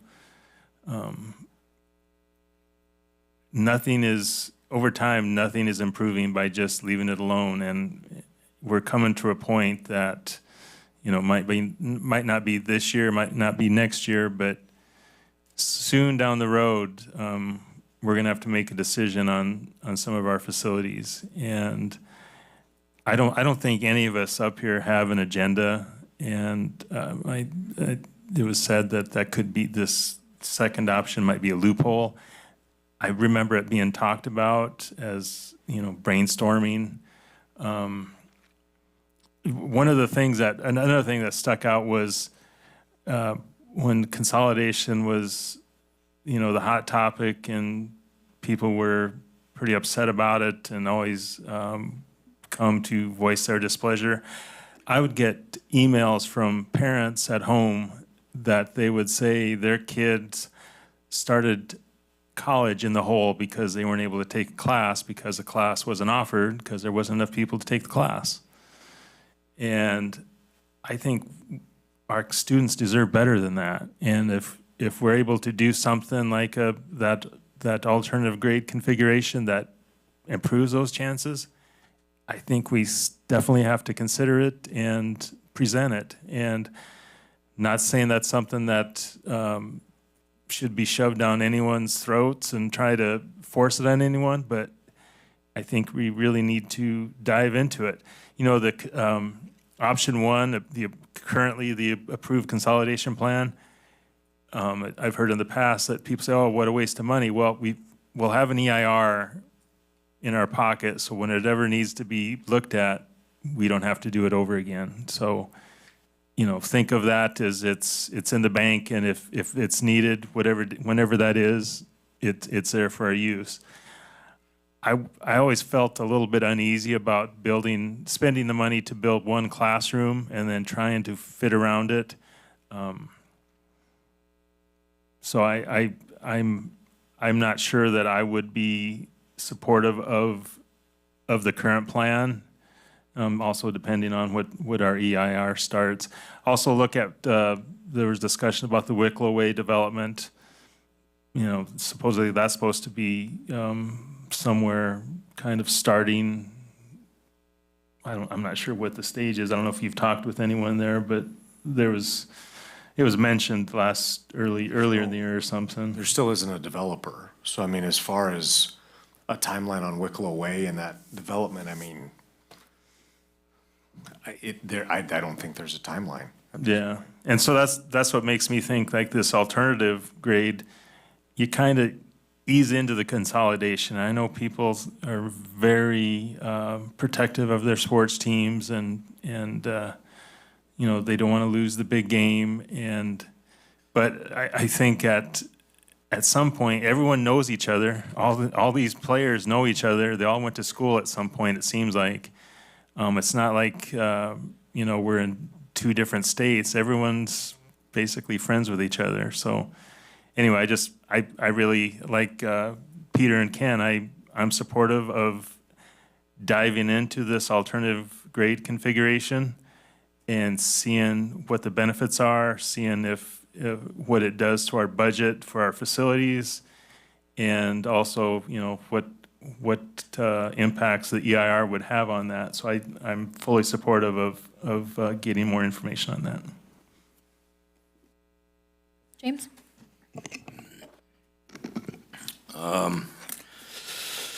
5 or 6 years ago,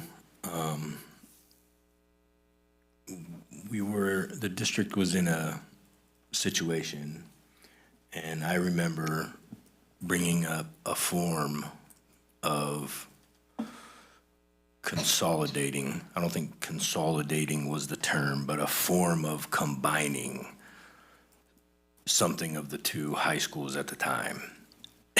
And I don't remember what the topic was or why we were talking about it, but I remember the reaction I got of the people in the room. And it was just like, and it was like, I thought I was gonna be told to go sit outside in the corner. With that being said, I, from the beginning, have thought consolidation was a positive and something that should happen. I found myself in a position as a board member not being able to process things and not being able to grasp certain things and understand certain things because it was just like a light speed, in my opinion, in my head. I'm not speaking for anybody. It was just, and I was like, okay, well, hold on. So I started to appreciate the term, slow it down. Many of us are for it, but let's do it right. You're going too fast. And I felt the same way. I think number one's a gimme. I mean, that's a given based on where we're at. I agree with the 3 board members that spoke. 2 and 3 are great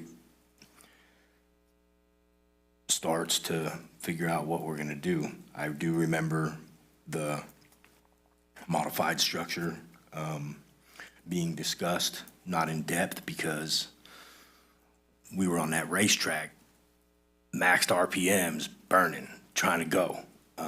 So with one objective in front of us.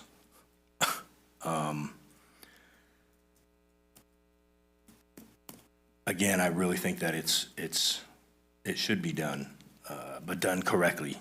What is, and I've said this before, what is correctly, I have no idea. I think that this community, I agree with Shane's comment right now with we're sending our community's kids, not all maybe, but in my opinion, one is too much. We're sending kids, young adults, into college world unprepared. I think we should do, I strongly feel we can do better. I've always sat here on the board wanting to be kind of like the model in the state. Like, this is such a gem tucked up here. And I've always in the back of my head visioned at some point in time, whether I'm in this seat or somebody else is 30 years from now, this district will be the example because of how freaking good that we're doing and what we're doing and how the staff and the administration are just turning and burning for the betterment of the kids in the community and their futures. Like, I have a friend who has a school and a private school, and he stands hard on we are creating future leaders with his institution, and that's what we are doing as well. We're creating our future leaders, and I don't feel that we are providing the best for them at this time, and consolidation can fix that, help that, make that better, but how, I don't know yet. I appreciate 2 and 3, and I'm looking forward to figuring it out. Okay, thank you. I do not want to rush into a decision. I think that that has happened too many times in very recent history, and we are now seeing ramifications of those decisions happening right before us. However, it is clear that we have to do something. Our facilities are old and they're outdated and they need a ton of work. Our academic programs suffer, our ag programs suffer because we don't have the funds to hire an extra full-time teacher, or a lot of teachers don't want to go between campuses. And our sports teams suffer when we don't have enough kids to fill teams, especially at the high school level, and it almost becomes dangerous at certain points. So there are a slew of issues that we are going to have to address in one form or another. And I'll be blunt, I do not think the current plan is a good one, and I haven't for quite some time. And I can all but guarantee we don't have enough money to make the plan work correctly. I'm open to hearing about the 7 and 9 and 10, 12 configuration. However, I have reservations. I think that what has transpired over the last few years since consolidation was voted on has really made an impact on public trust. I think that we have started down a better path as a district and a board, and I think that the last thing I personally want to do is pivot too quickly into something and not have the support of the community. And you're not going to have, I'm not saying that we're always going to have 100% everyone's on board with everything. That's literally never going to happen. However, when you do live in a tight-knit place and the community support, especially from, and even if it is the really vocal ones, will, I think, make or break projects and ideas and things that you have. So as I said, I am open to hearing about number 2, and definitely number 3, gathering ourselves and figuring out what a smart, calculated decision will be for the district as a whole, and also alternative options for our students and programs in that way. So that's where I'm at with that. So, couple more comments. First of all, this goes back to, I believe it was the meeting in November when I said we're just not in a position to put timelines on consolidation anymore. And I essentially at that time announced the removal of, we had moved it at least once on when we said we were going to consolidate, right? So that was very intentional to signal to people, like, we're not rushing this through and saying it has to be done by X date. I also think just it's critical because I hear plenty of chatter. I got 4 kids and a wife, and we live here. And I just want to comment on people thinking that for some reason or another, my status is tied to consolidation. Like personally, oh, if we don't consolidate, Jared's going to leave. I don't know who started that, but good for you for making something up. Because that's not me. I'm just being blunt. Like, I grew up here. I went to Jackson Elementary when it looked exactly like it does now, and Jackson Junior as a 6th, 7th, and 8th grader. And it looked exactly, the front office was where our wellness center is now. We didn't even have the portables on the backside at the gym. And I went to Argonaut High School. So I also don't plan on going anywhere. And I appreciate the board approving a 4-year contract. That's the max that's allowable. If anyone's counting, maybe they're waiting me out. I hope to retire in probably 18 or 19 years. It'd be great to retire from here. So as far as timeline goes, I get what already happened, and that's hard for people to get past that. I'm not in a rush, okay? So but we gotta figure this out. We have to make a decision, though. We can't let consolidation, will we or won't we, what's it gonna look like, continue to linger on for too long, because that's gonna frustrate people as well. So there's a balance there of you gotta make a call versus, going too quickly. When it comes to the sales tax and the conversation about that, I'm happy to talk to anyone. We have to be careful with the sales tax option. The board cannot levy a sales tax, right? Notice the words used tonight in the public comment, citizens initiative, right? They get that, right? And so we can have those conversations, but we have to be careful, and especially you as a board in a board meeting, when it comes to discussing, talking about whatever you want to say when it comes to a sales tax, because it's tricky language around sales taxes compared to bonds. The board can vote and get a bond on a ballot, right?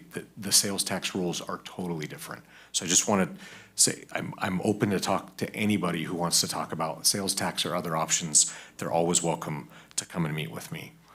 So getting those things out of the way, we've talked about option 1 a lot. We can go back and talk about it.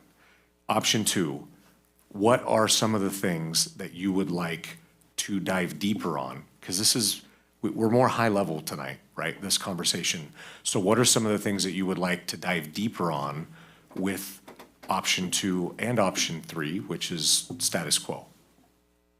So to try to be more clear, and thank you for asking the question, again, I was getting my data from your own school accountability report cards. Yeah. They claimed, and I might be slightly off on this, but they claimed in our high schools and in our junior highs, we had in some of our math and English classes, which are the kind of the foundation of everything, was good old math and English. English is required all 4 years of high school. We had something as low as, I believe it was around an average of 19 students per class. Now, I could double check that, but my memory says around there somewhere. Student-teacher ratio. Right, student-to-teacher ratio. And that's way low for being efficient.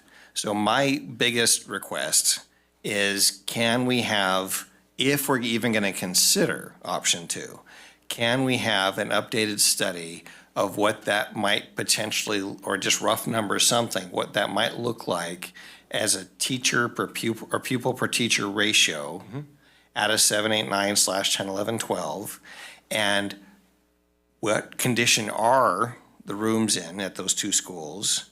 And do we really have to build more if we went with option 2? Yes, we can do that. I think coupled with that, it would make sense just to do an overall enrollment update. We have noticed, I don't want to say declining enrollment, but we have definitely noticed a stagnation over the last 2 years of our enrollment. We were growing pretty well, not like tremendous growth, but we had incremental growth. Pre-COVID, COVID hit, we lost about 300 students who went to alternative programs. They didn't really leave the county because then once our schools opened back up, they came back. And so then we started to see more growth post-COVID, but over the last couple of years, we've seen some stagnation and even a little dip. The other thing I want to emphasize when we look at enrollment is transitional kindergarten.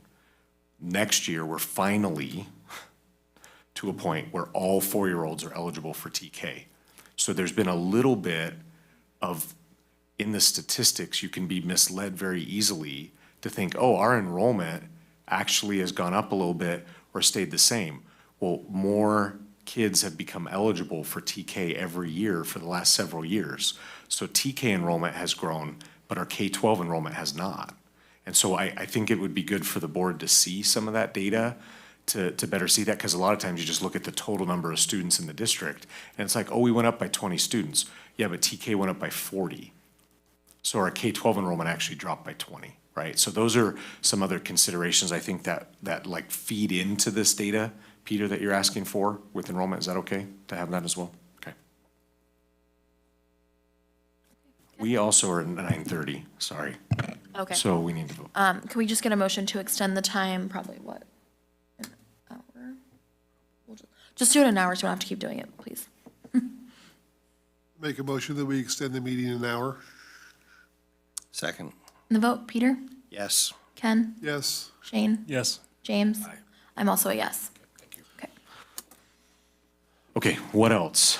I just like on the second option, is there any necessary infrastructure upgrading that we would have to do? And if so, what the cost would be? Or if we would be able to say no to consolidation overall, return that loan money, and then down the road be saving the $1 million a year we'd have to be making a payment on that loan and still get the benefits of more class offerings, possibly. Okay. Some of the benefits that consolidation is going to bring without the cost. In other words, could we pull off option 2 without the COP? Yes. Okay. Shane? I think it'd be good to see, like I mentioned earlier, data as far as when you have 2 of the same programs at 2 different sites, what that does to the funding for those various programs. And I'd also like to compare that to what it would be if we had the 7, 8, 9, 10, 11, 12 configuration. Like Ken mentioned, if we're able to have classroom sizes where it's more of an average and not below the average, does that reduce the, the amount of classrooms? Does that reduce the amount of teachers that are needed? What impact would that have on the budget? I also think it's important that if we stick with status quo, and I am not for sticking with status quo because all we're doing is kicking our problems down the road. I'd like to see what, if it's status quo, what are our maintenance issues or maintenance costs yearly and projected out 5 years or, whatever you come up with. And also use the projections as far as if our students are our student numbers are gonna stay the same or increase or decrease or whatever.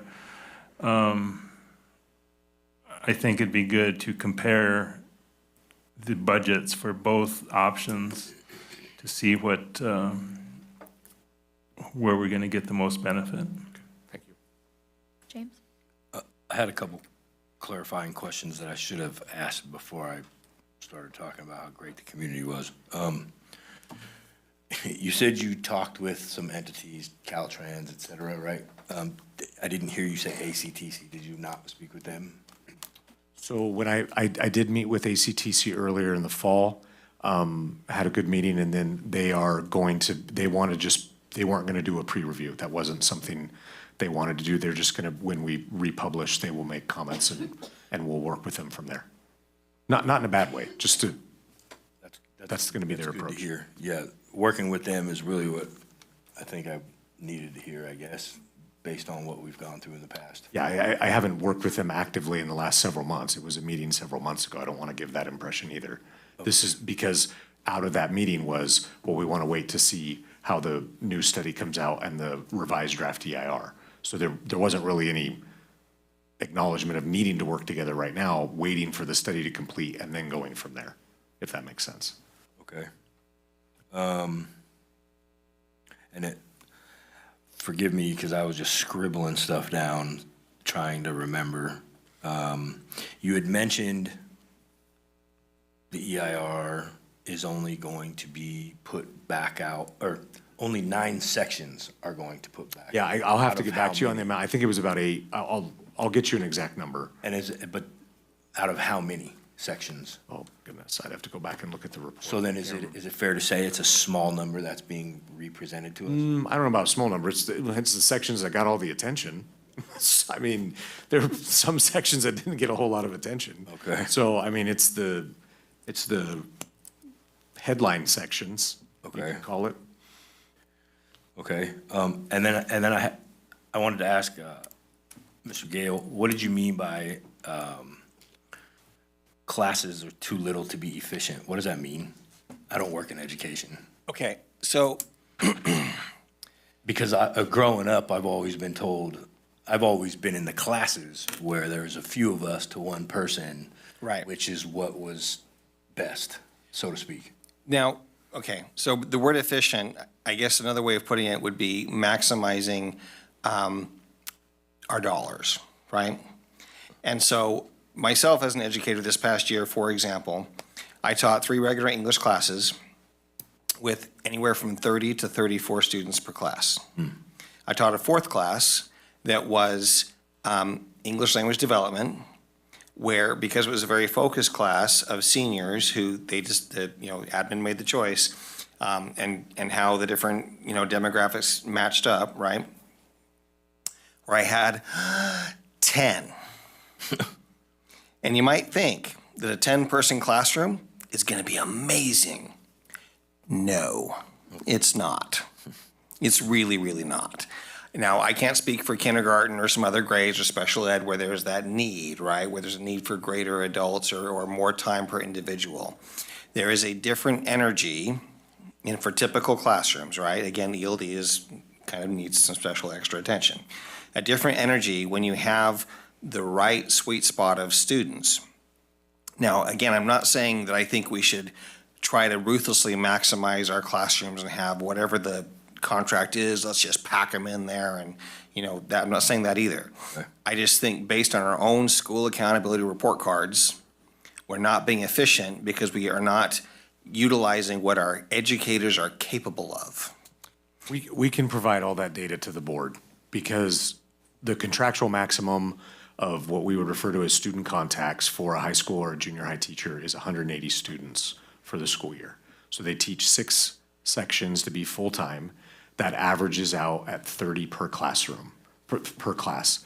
We're allowed to go up to 35 to then create that balancing effect.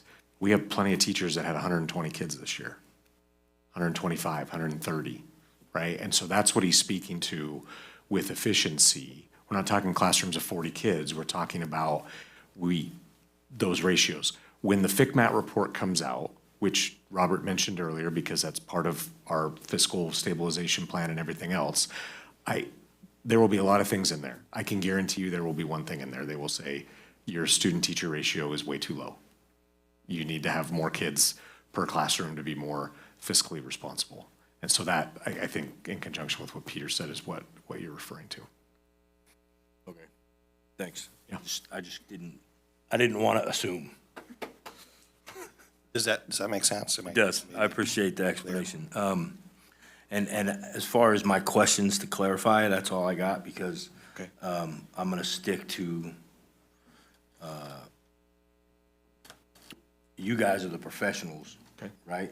And we say yes or no to what you guys present to us. So I'm going to wait until you provide something that we can go off of. Right? Fair enough, yeah. Yeah, I think all what these guys have all asked for is gonna be good information to look on. I would also consider, if this is possible, getting some coach and sort of extracurricular activity people that do all this kind of work, their kind of opinions, or them to come in with your presentation or whatever, just to kind of get a vibe check, if you will, on what they think also is best, because academics are clearly the reason why our children are in school, but we've had this conversation multiple times about how sometimes kids only come to school because they're doing sports or extras and things like that. And so I kind of want to know what the impact, either A, not consolidating, or if we have this second option that we are already going in such depth, I want to kind of get a whole bird's eye view, a well-rounded view of what that would look like as well, for that kind of stuff, in addition to their comments. I add one more thing. You can have more than one if you want. I don't know if it's even anything that would be out there, but I just wonder if there'd be any case studies of schools that consolidated or schools that transition to a 7, 8, 9, 10, 11, 12. If there's anything that says, yeah, our kids' test scores improved, got worse, whatever, it helped our budget, we were able to make improvements to our facilities, or it strapped us where we couldn't do anything, something like, I don't know if it even exists, but. Yeah, I mean, if we decide to dig deeper, I mean, it's clear we need to dig a little deeper on this option 2. We need to reach out. I had someone inform me that in Davis, they've been doing this for a long time. They have a Davis junior and senior schools, and it's the 7, 8, 9, 10, 11, 12 model. I don't know a number of how many others are out there, but definitely finding other districts that may do that model presently, not in the past, right? Like, what are they doing now, and is it working? What are the pros and cons of that model? I think would, gleaning from other districts, it doesn't give us everything, right? But it's a data point to look at. I grew up with that back in South Dakota many, many years ago, and I kind of was surprised it was different when I got off the prairie and saw that there was other parts to the world. Well, and just as a preview with enrollment, if we were to look at that 7, 8, 9, 10, 11, 12 model, right now, both schools would be probably just a hair under 900 kids. Combined. So a little less than 900 at the junior high and a little less than 900 at the high school if you did the 7, 8, 9, 10, 11, 12 model. Is there any other further comments or things you wanted to add before we move on? Okay. This is just a discussion item, so hopefully you got all your notes. Oh, I have lots of notes. Thank you. Okay. Okay. We're going to move on to item 16, board policy updates. We do have 2 comment cards for this item. So our first speaker is Stacy Tyler.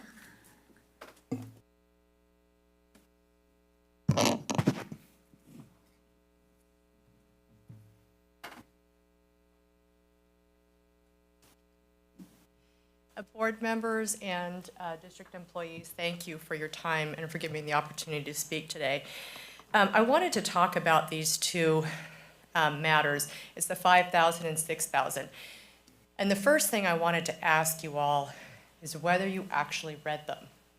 And when I'm saying that, I'm not saying that in a rude challenge to you by any stretch of the imagination. It's because they are roughly 400 pages long. They're very dense. They're single-spaced, and they go on forever. And so I suspect that the natural tendency of board members who have a ton of stuff, I mean, you had 16 items on your agenda, it's almost 10 o'clock at night and you're not even done, was to gloss over some of that. Did any of you read that all the way through line by line? Or can any of you admit that you glossed over it? Okay, I highly doubt I'm gonna have anyone put their hand up and say, I did. But I'm going to ask you just briefly. Okay, so we'll turn to the 5,000 one first. That's item number A. Okay, does anybody here know what is the complaint procedure outlined on page 160 without having to jump to it? You don't, probably, but it's significant.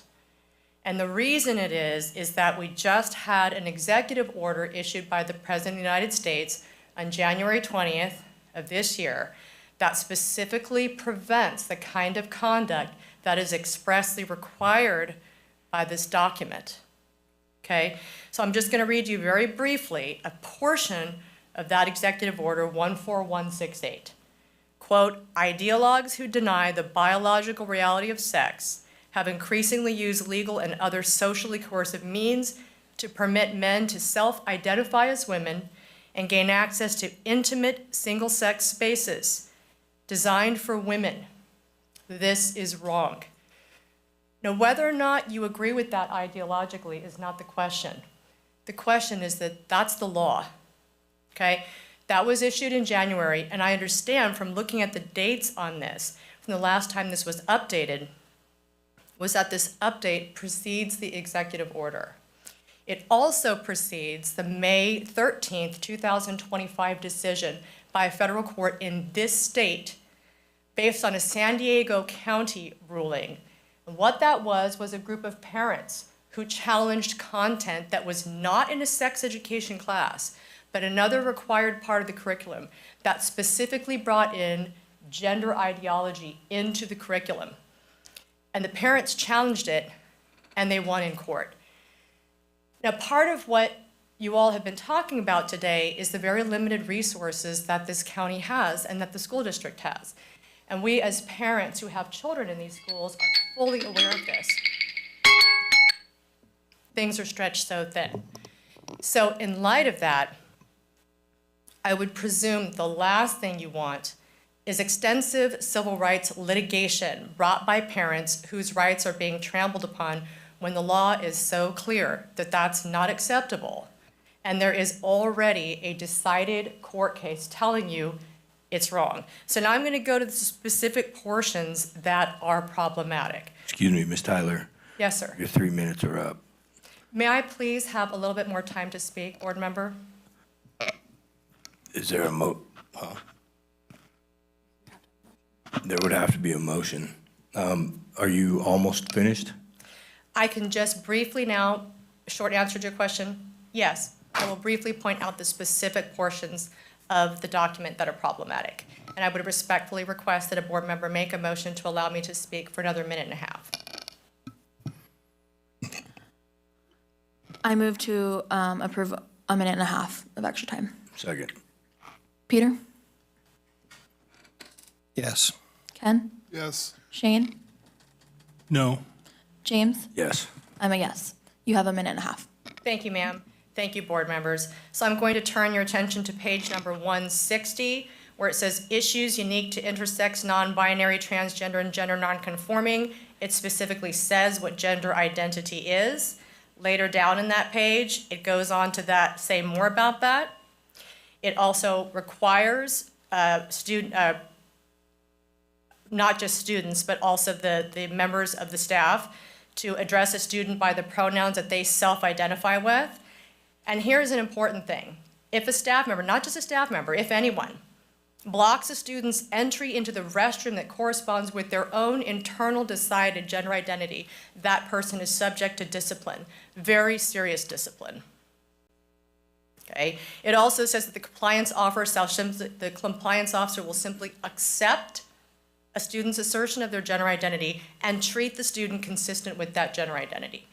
Now, I don't know exactly how the staff is supposed to make that determination and comply with that rule. I think it opens them up to all kinds of liability. But the most problematic one is at page 162. It's paragraph 4, access to sex-segregated facilities, programs, and facilities. And it specifically says that they shall have access to sex-segregated facilities, such as restrooms and locker rooms. Those will not be off limits to any person who identifies as the undergender. That means if a man, an 18-year-old man in a high school says, I identify as a woman, you cannot prevent him from going into that bathroom. You cannot prevent him from going into that dressing room. And in fact, if you do so, you're subject to discipline. That's problematic. I don't think it's practical. I don't think it reflects the values of our community, and it isn't fair to the women. Ms. Tyler, your minute and a half's up. Thank you, board. I appreciate your time. Okay, we do have one additional speaker, and that's Ms. Sylvia Sorensen.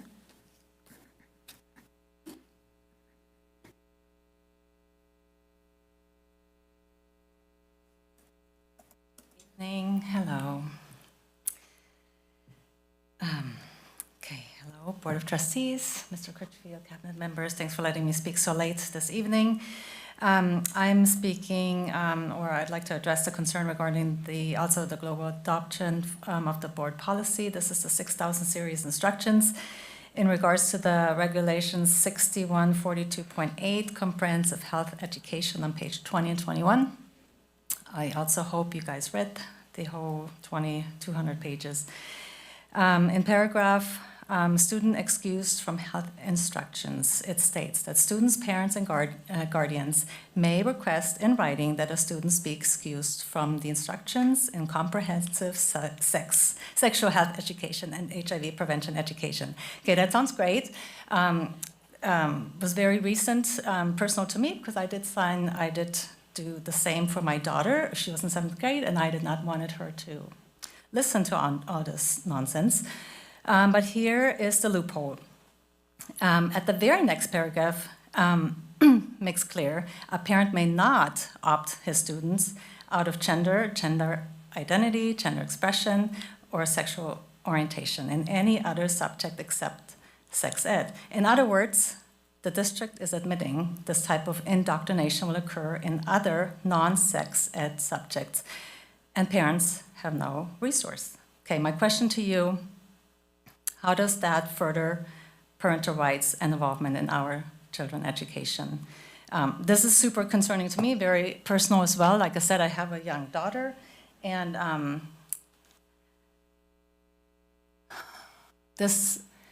had a discussion, I'm gonna just add this on, with a good friend of mine.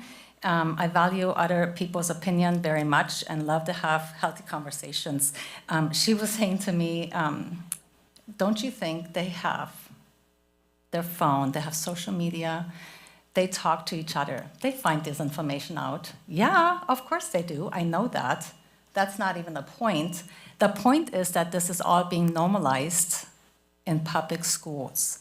It's not normal, especially when you're Christian, it is not a normal thing, okay? Just because people have some certain beliefs in their heads and the government is trying to lean into that and try to just make money off of them, that's not normal, okay? This is all being normalized, and this is extremely personal, and I just wanted to address that, and it's just really bothering me, and I hope you would I hope you read it, and I hope you consider that a little bit before agreeing with these policies. Thank you for listening. Okay, thank you. We're going to go ahead and move into the item 16.1, the global adoption of board policies. Yeah, so these were presented last board meeting as well as a first reading. So again, if you have specific questions, we have our cabinet members who worked on these policies, and they are prepared to help navigate those questions that you might have on either the 5,000 or 6,000 series. Okay, we'll start with Peter. Questions or comments?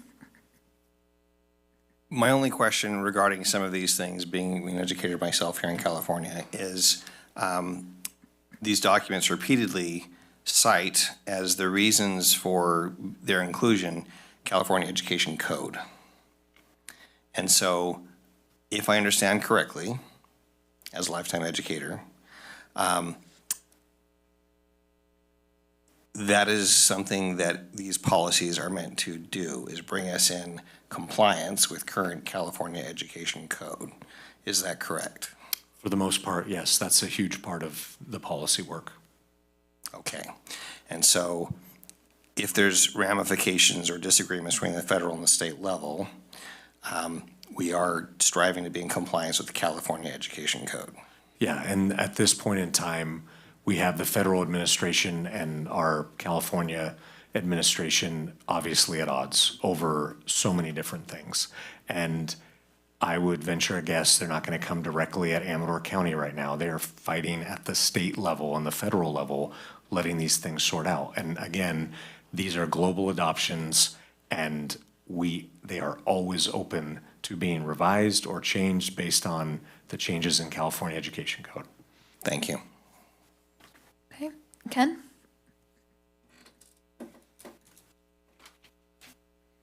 Well, I'd have to admit that I did not read every page.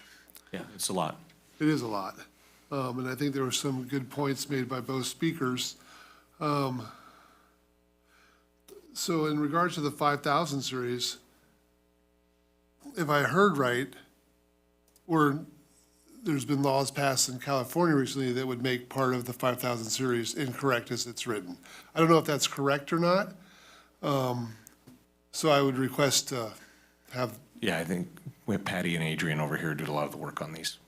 Yeah, so specifically, these two, we are falling into that chasm between federal government and state government. The educational code, as it gets updated, we will be bringing these back. We've already, this week, started looking at the newly revised to us.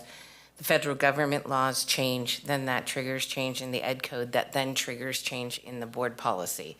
So we're already looking at another round of those policies that could be coming before you. Yeah, so as probably not at the July meeting, but in the August meeting. So going back to the beginning of this process, this is our last step in this global adoption. Remember, as we spread it out over the last several board meetings of having over 500 policies that were out of date. So we just have a new round that was published 3 days ago of updates. And so we're gonna now, if these are approved tonight, we go right back into looking at all the different policies that are gonna be updated based on changes, and that will happen on a quarterly basis moving forward so that we stay up to date.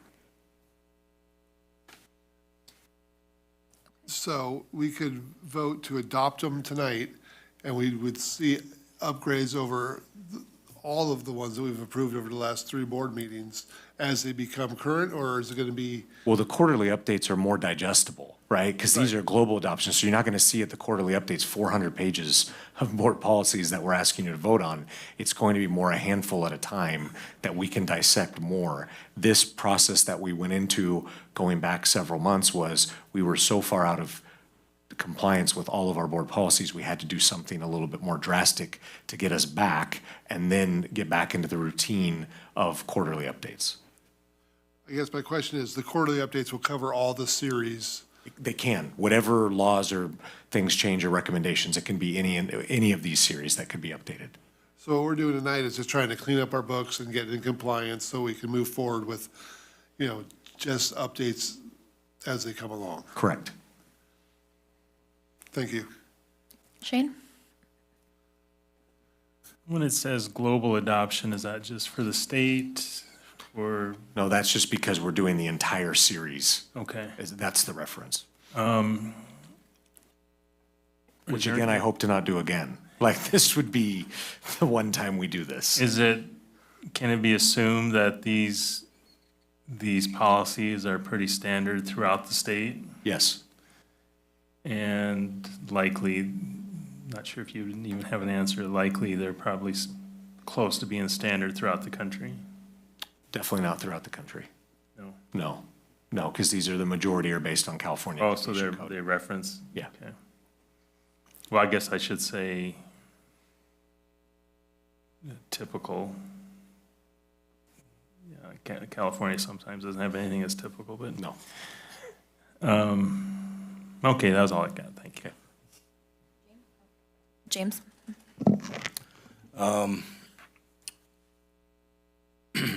When we first started this discussion regarding us being out of compliance, is that a good word? Yep.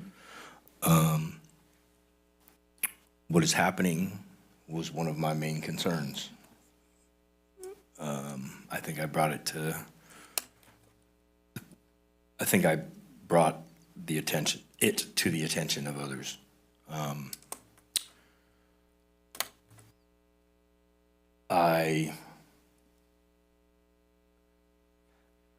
I brought the concern up, and what you just said is also what I was informed with, and I felt confident that if we needed to adapt these ed codes, or no, board policies, right? Board policies to our community, our county, it was open to do so. I believe the term used was, these are living documents. They are, for sure, living documents. And I appreciate that, but then I heard you say, when California Ed Code changes, we can then revise. Is that the only time that we can revise these is when? No, I mean, a policy, there can be leeway within the California Education Code to go particular directions with your policy, but with some, there's not a lot of leeway given. I mean, it's pretty strict to what the Education Code says. So adapting to Amador County entirely is we are a public agency of the state of California that serves students of Amador County. And so adapting everything or large parts of it just to Amador County is not the way it's set forth in California Education Code, if that makes sense. It doesn't, but I understand the eggshells. Yeah. Yeah, it's. I understand how you're walking. I get No, it. this is difficult, right? Sure. I mean, this is everyone's gonna have their own personal beliefs and preferences when it comes to these things. And then we have California Education Code, right? And so the competing interest is always gonna be there for one policy or another with an individual board member or community member, that it doesn't align with their personal belief system. I mean, that's comes with the territory with some of these board policies. Yes, that is a true statement. And also in which, so we are here based on our constituents. And what our constituents expect of us as elected officials is also to be considered. Is that a fair statement? Does that make sense? Well, yeah, I mean, of course, right? I mean, you were voted in by people of this county, right? Right. Not some sort of state election. Right. For sure. I want to get back to that because another reason that my concern was changing these if and when needed was 551.13, I think, the absence and excuses. I'm reading, I didn't read them all. I'll be the first to raise my hand. The absences and excuses. I have heard of families in situations where board policy doesn't line up with athletics or CIF policies with absences. Whether it's going on a college visit, that technically, it's not in here though, but that I've been told is an excused absence. But missing a athletic practice, that is not an excused absence based on CIF regulations, et cetera. How, and this is definitely probably a huge question because I want to know, like, how many more of these are like that? Well, you're probably gonna be like, Marzano, you gotta read them to find out, right? I mean, there's so many policies in the hundreds of pages that I've read. So, I mean, they over the don't last all several make months. sense. Well, again, this was our best effort to get us back to a point that is as closely aligned to all the rules and regulations that we fall under. And now we can actually dig in and look at board policies in more digestible chunks, not 400 pages at a time. I agreed with doing that this way, and my fear and concern has been brought to public comment. Okay. And it was one of the main reasons of why I brought my concerns immediately when us being out of compliance. So what should a board member do now that they? So our process for wanting something to be put on the agenda by a board member would be to message Kayla as our board president.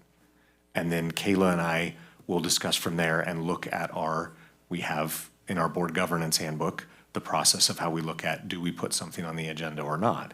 This can be from a board member or even a community member, right? And so if you're identifying a particular policy that you want further discussion or consideration on, then you would message Kayla and then we would go from there and look at putting it on a future agenda. That process could potentially be quite a bit of agenda items if one was to read these item by item. Yeah, we got some good stamina on this board. We're staring down 11 again for the second meeting in a row. I mean, I can make a motion for another hour if you want. I mean, James, this is one of those things, we do it till it's done, right? And we've had a couple of long weeks. It is, and I don't know what else to say to that. We vote and we just add more time. Last week, we added 5 minutes because we couldn't quite finish by 11. Someone's gonna need refill. Okay. I don't have. Did that help though? I don't mean to No, it say does. that. It's what I felt that I knew. But it's what you and I talked about too, right? Absolutely. I said, yeah, there are probably things in here that you don't personally agree with, right? We talked about that a couple months ago when I met with you and Kayla to say, we got a problem with our board policies. We have so many out of date.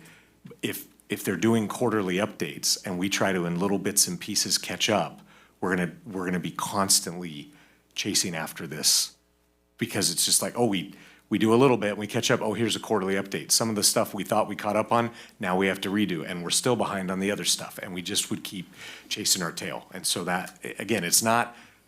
I don't know how to do it any differently to catch up, just because we were so far behind. Yes. Right. And I remember I just got on the board. I think it was 2018 when the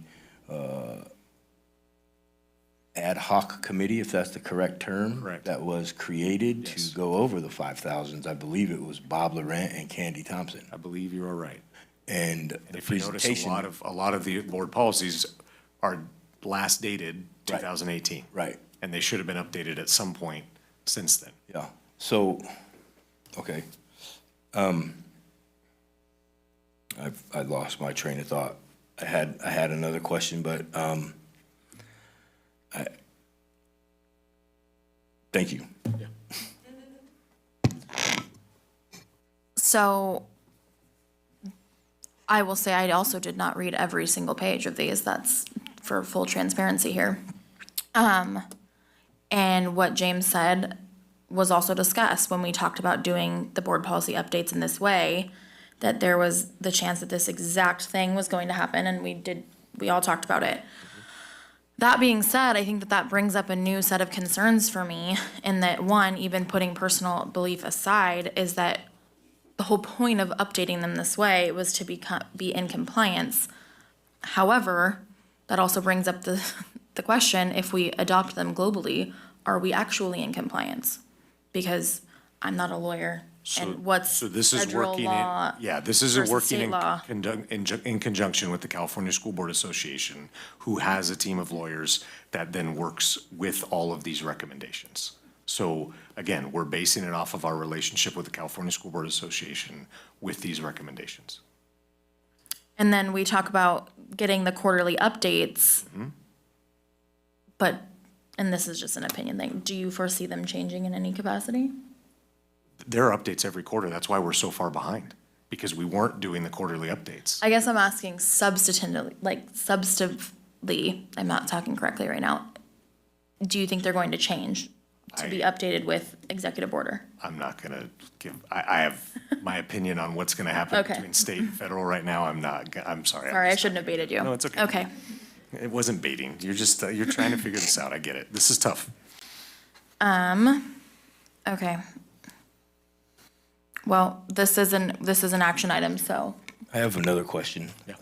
Being that this is a CSBA form, are there other entities not such as CSBA that creates board? Because I remember in a training that we did, these are just templates that we can or cannot go by, that are presented by CSBA. So are there other districts that have used other entities' policies? I don't know of. Or templates? I don't know of other districts that do it differently than using the CSBA template. There might be, but I just don't know of any. This is the typical standard when I talk to other districts and talk to other superintendents. Okay. So just one little thought regarding some of the issues that have been brought up tonight. If you actually do a web search for the underlying ed code, for example, good old, one of the ones cited regarding student rights, parent rights, transgender rights, et cetera, you don't very easily find the actual ed code. Instead, you get pages and pages and pages of legal opinions going every which way, including a CSBA document trying to explain the conflict between federal law and state law, with just the footnotes being another 3 or 4 pages after the article's done. So none of these issues are simple, none of them are super clear. But our role, the best that I understand it, and feel free to correct me if I'm wrong, is to protect our students. And all students. And that's what legal compliance does, is striving to protect all students. And it may not be fun to need to protect an individual who might be different, but it is crucial and it's important that we stand up for students. And so, you know, as a school teacher for 27 years, so I had students in my class over the years who required a little bit of extra care, extra respect. Yeah, that's what these guidelines do. They not only try to protect us from potential liability, because we are in compliance with state law and with California Ed Code, but they're essentially about protecting students as much as possible. And certainly arguments can be made on both sides of any issue of what protection is or what it looks like. But personally, I think we need to do, make these updates and conduct further research and trust our team to be on top of some of this. So, correct me if I'm wrong here, but Regulation 5145.7, sex discrimination and sex-based harassment, if we vote no on the revision, it still stays the same. It wasn't changed. It hasn't been Correct. changed since '24. Correct. So a yes vote just gets us more in compliance with the other parts of the 5,000 series. And either way, tonight, this doesn't. Yeah, that's a good way of saying it, Ken. We have to have board policies. So it's either yeah. the one that's already been approved that's outdated or the one that's been presented. And in this case, it doesn't matter. It'll be the same either way. Correct. Thank you. Okay, any other further comment before we would need a motion? Just one comment. Inclusive means everyone. Inclusive does not separate people out from the group. We would just need a motion.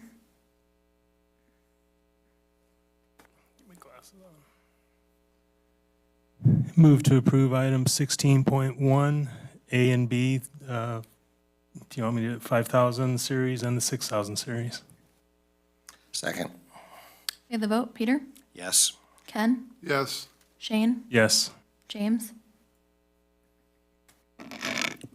Because I feel we have legal questions and concerns, and we don't have an attorney here to help us walk through this, I'm gonna vote no and request that legal help us through this. Okay.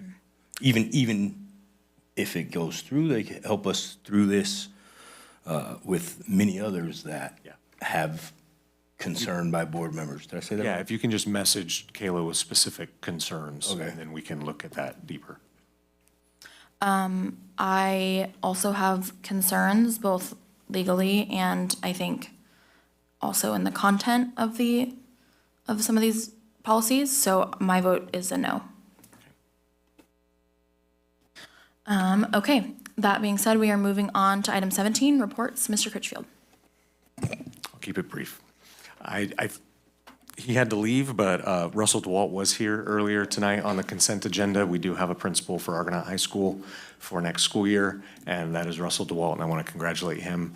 And I want to thank 15 members of the Argonaut High staff who came on a Friday that should have been their first week of summer vacation to be part of the interview process, and 2 parents of Argonaut High School students that were part of that panel. So I just appreciate them for doing that. I just want to acknowledge again all of the work that went into the LCAP and budget items, Robert's team and Patty's team, and everything they did to make those things happen. It was a heavy lift and months of work.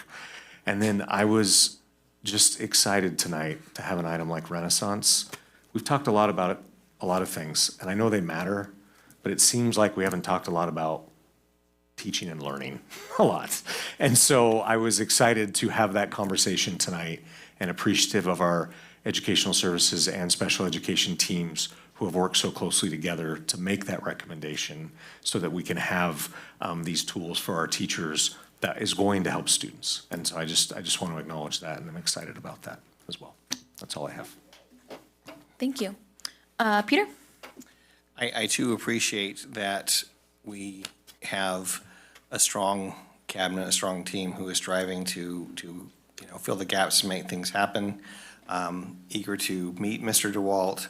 It is good to hear about the process. I'm pleased that we have so many staff members involved in that decision, as they're the people closest to it whose opinion should matter the most. I would echo the comment regarding learning and teaching, and grateful that we want to strive to be consistent across the board, and cannot endorse enough how important having tools in hands for quick and efficient formative assessment, how crucial that is. I think that's absolutely priceless in my book, and it has certainly changed the culture at my own school. Grateful that we can take the time, even if it is getting late, to have real discussions, and that we are doing so in a respectful manner, and look forward deeply to learning more about possibilities, about consolidation, and with deep respect, Mr. Critchfield, thank you for being honest and stating that you don't think item or option one for consolidation is really a viable option anymore. I appreciate the clarity. Okay. Ken? No comments tonight. Shane? I like the presentations on the various programs that I think are going to help our students. And I also look forward to the discussion regarding the consolidation question, or how we can make improvements to our district for our students and give them the best chance to move forward with whatever they do for a career. Thank you. James? No comments. I don't have any reports this evening either. So with that, we will look to our next meeting, which is set for Wednesday, July 23rd, here at open session starting at 6:30, and we are adjourned.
Do you think? Oh.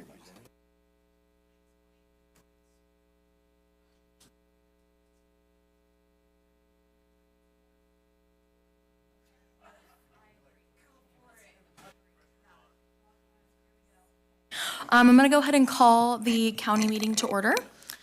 All of our board members are present. Are there any deletions or corrections to the agenda? There are not.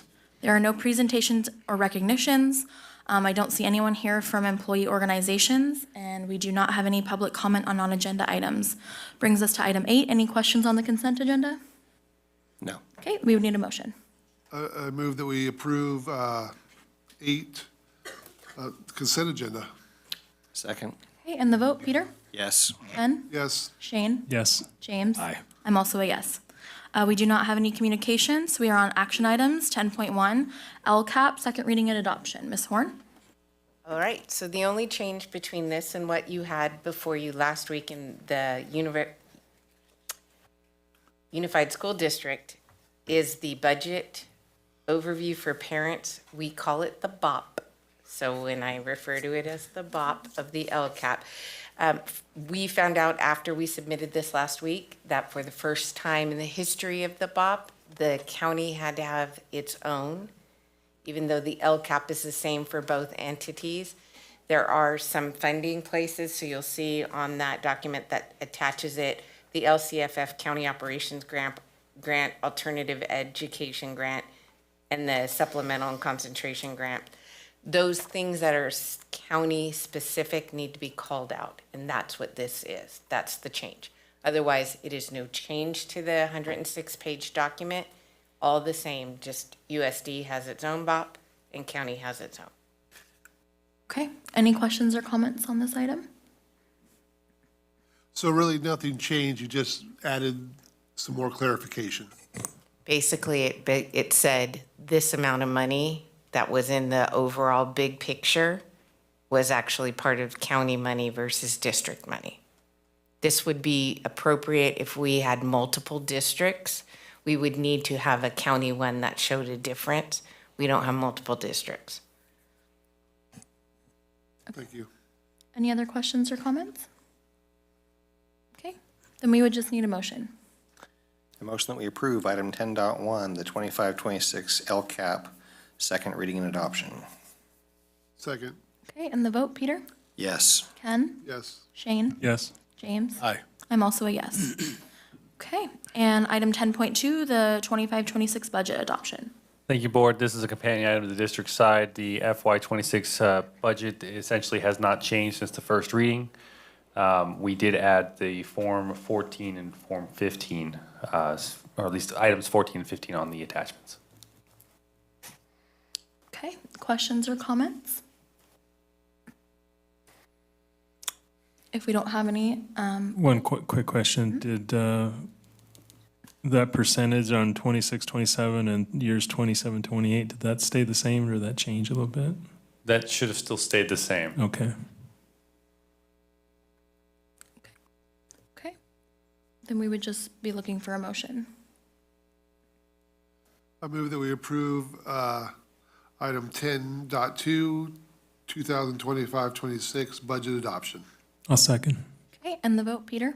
Yes. Ken? Yes. Shane? Yes. James? Aye. I'm also a yes. 10.3, the fiscal stabilization plan budget adoption update. All right, thank you, Board. Again, this is a companion item with the district side. A lot of the things are the same here as you see on the district. The background, the CDE update, county office challenges, more specific to those two particular items with contractors and health insurance. The 3 phases, we've completed the similar ones here, how these other ones in progress. The only one I really wanted to call out was the special education vacancy benchmarking. With this one, it really what we've come to learn and try and we've implemented here was the recruitment and retention incentive. We've kind of discussed it before, where we have the $40,000 for the new hires, $30,000 for returners. The hope is to spreading it out over the 5 years, keeping it backloaded. Really encourage folks to once they get here to stay here, and those who are already here to continue on with us to keep that consistency going forward.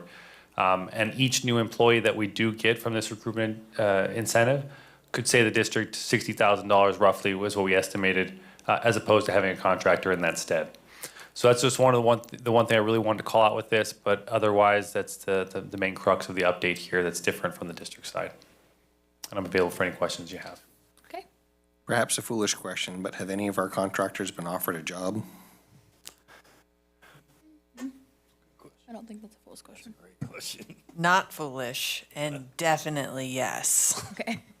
It depends on the contract. Sometimes we do it, and we actually have to pay the company to be able to hire their person away from them. It's in our There might be agreement. rules against it. And so, but in the long term, it will help us financially, so we've done that in the past.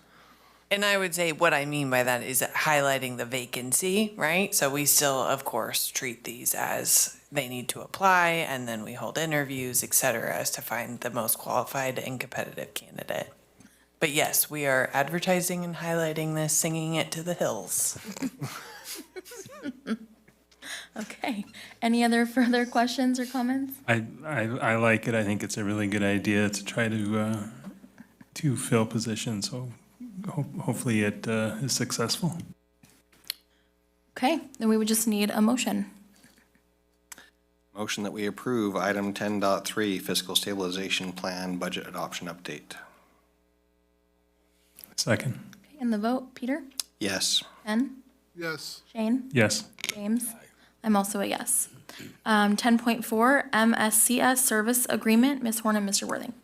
I can make this really easy, really fast. This is allowing us to get the money that we voted to spend on Renaissance.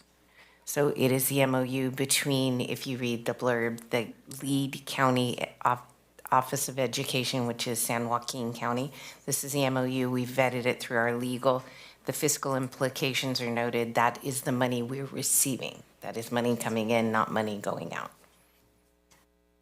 Okay. Questions or comments about this one? Motion to approve item 10.4 MSCS service agreement. I'll second. And the vote, Peter? Yes. Ken? Yes. Shane? Yes. James? Aye. I'm also a yes.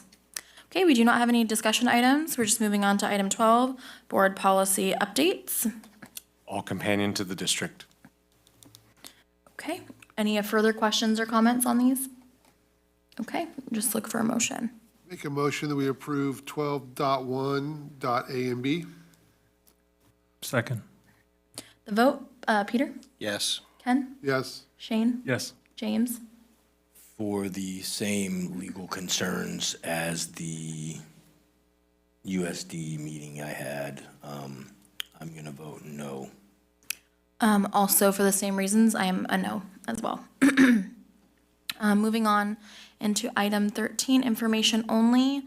Does anybody have any questions for Dr. Palazuelos? I don't either. And then we're just going to move into reports. Mr. Critchfield, any further reports? No further report tonight, thank you. Peter? No further report. Ken? Nope. Shane? Nothing to report. James? No, ma'am. I do not have a report either. So our next meeting is going to be following the Unified School District meeting on Wednesday, July 23rd, 2025. And we are adjourned with 1 minute to spare.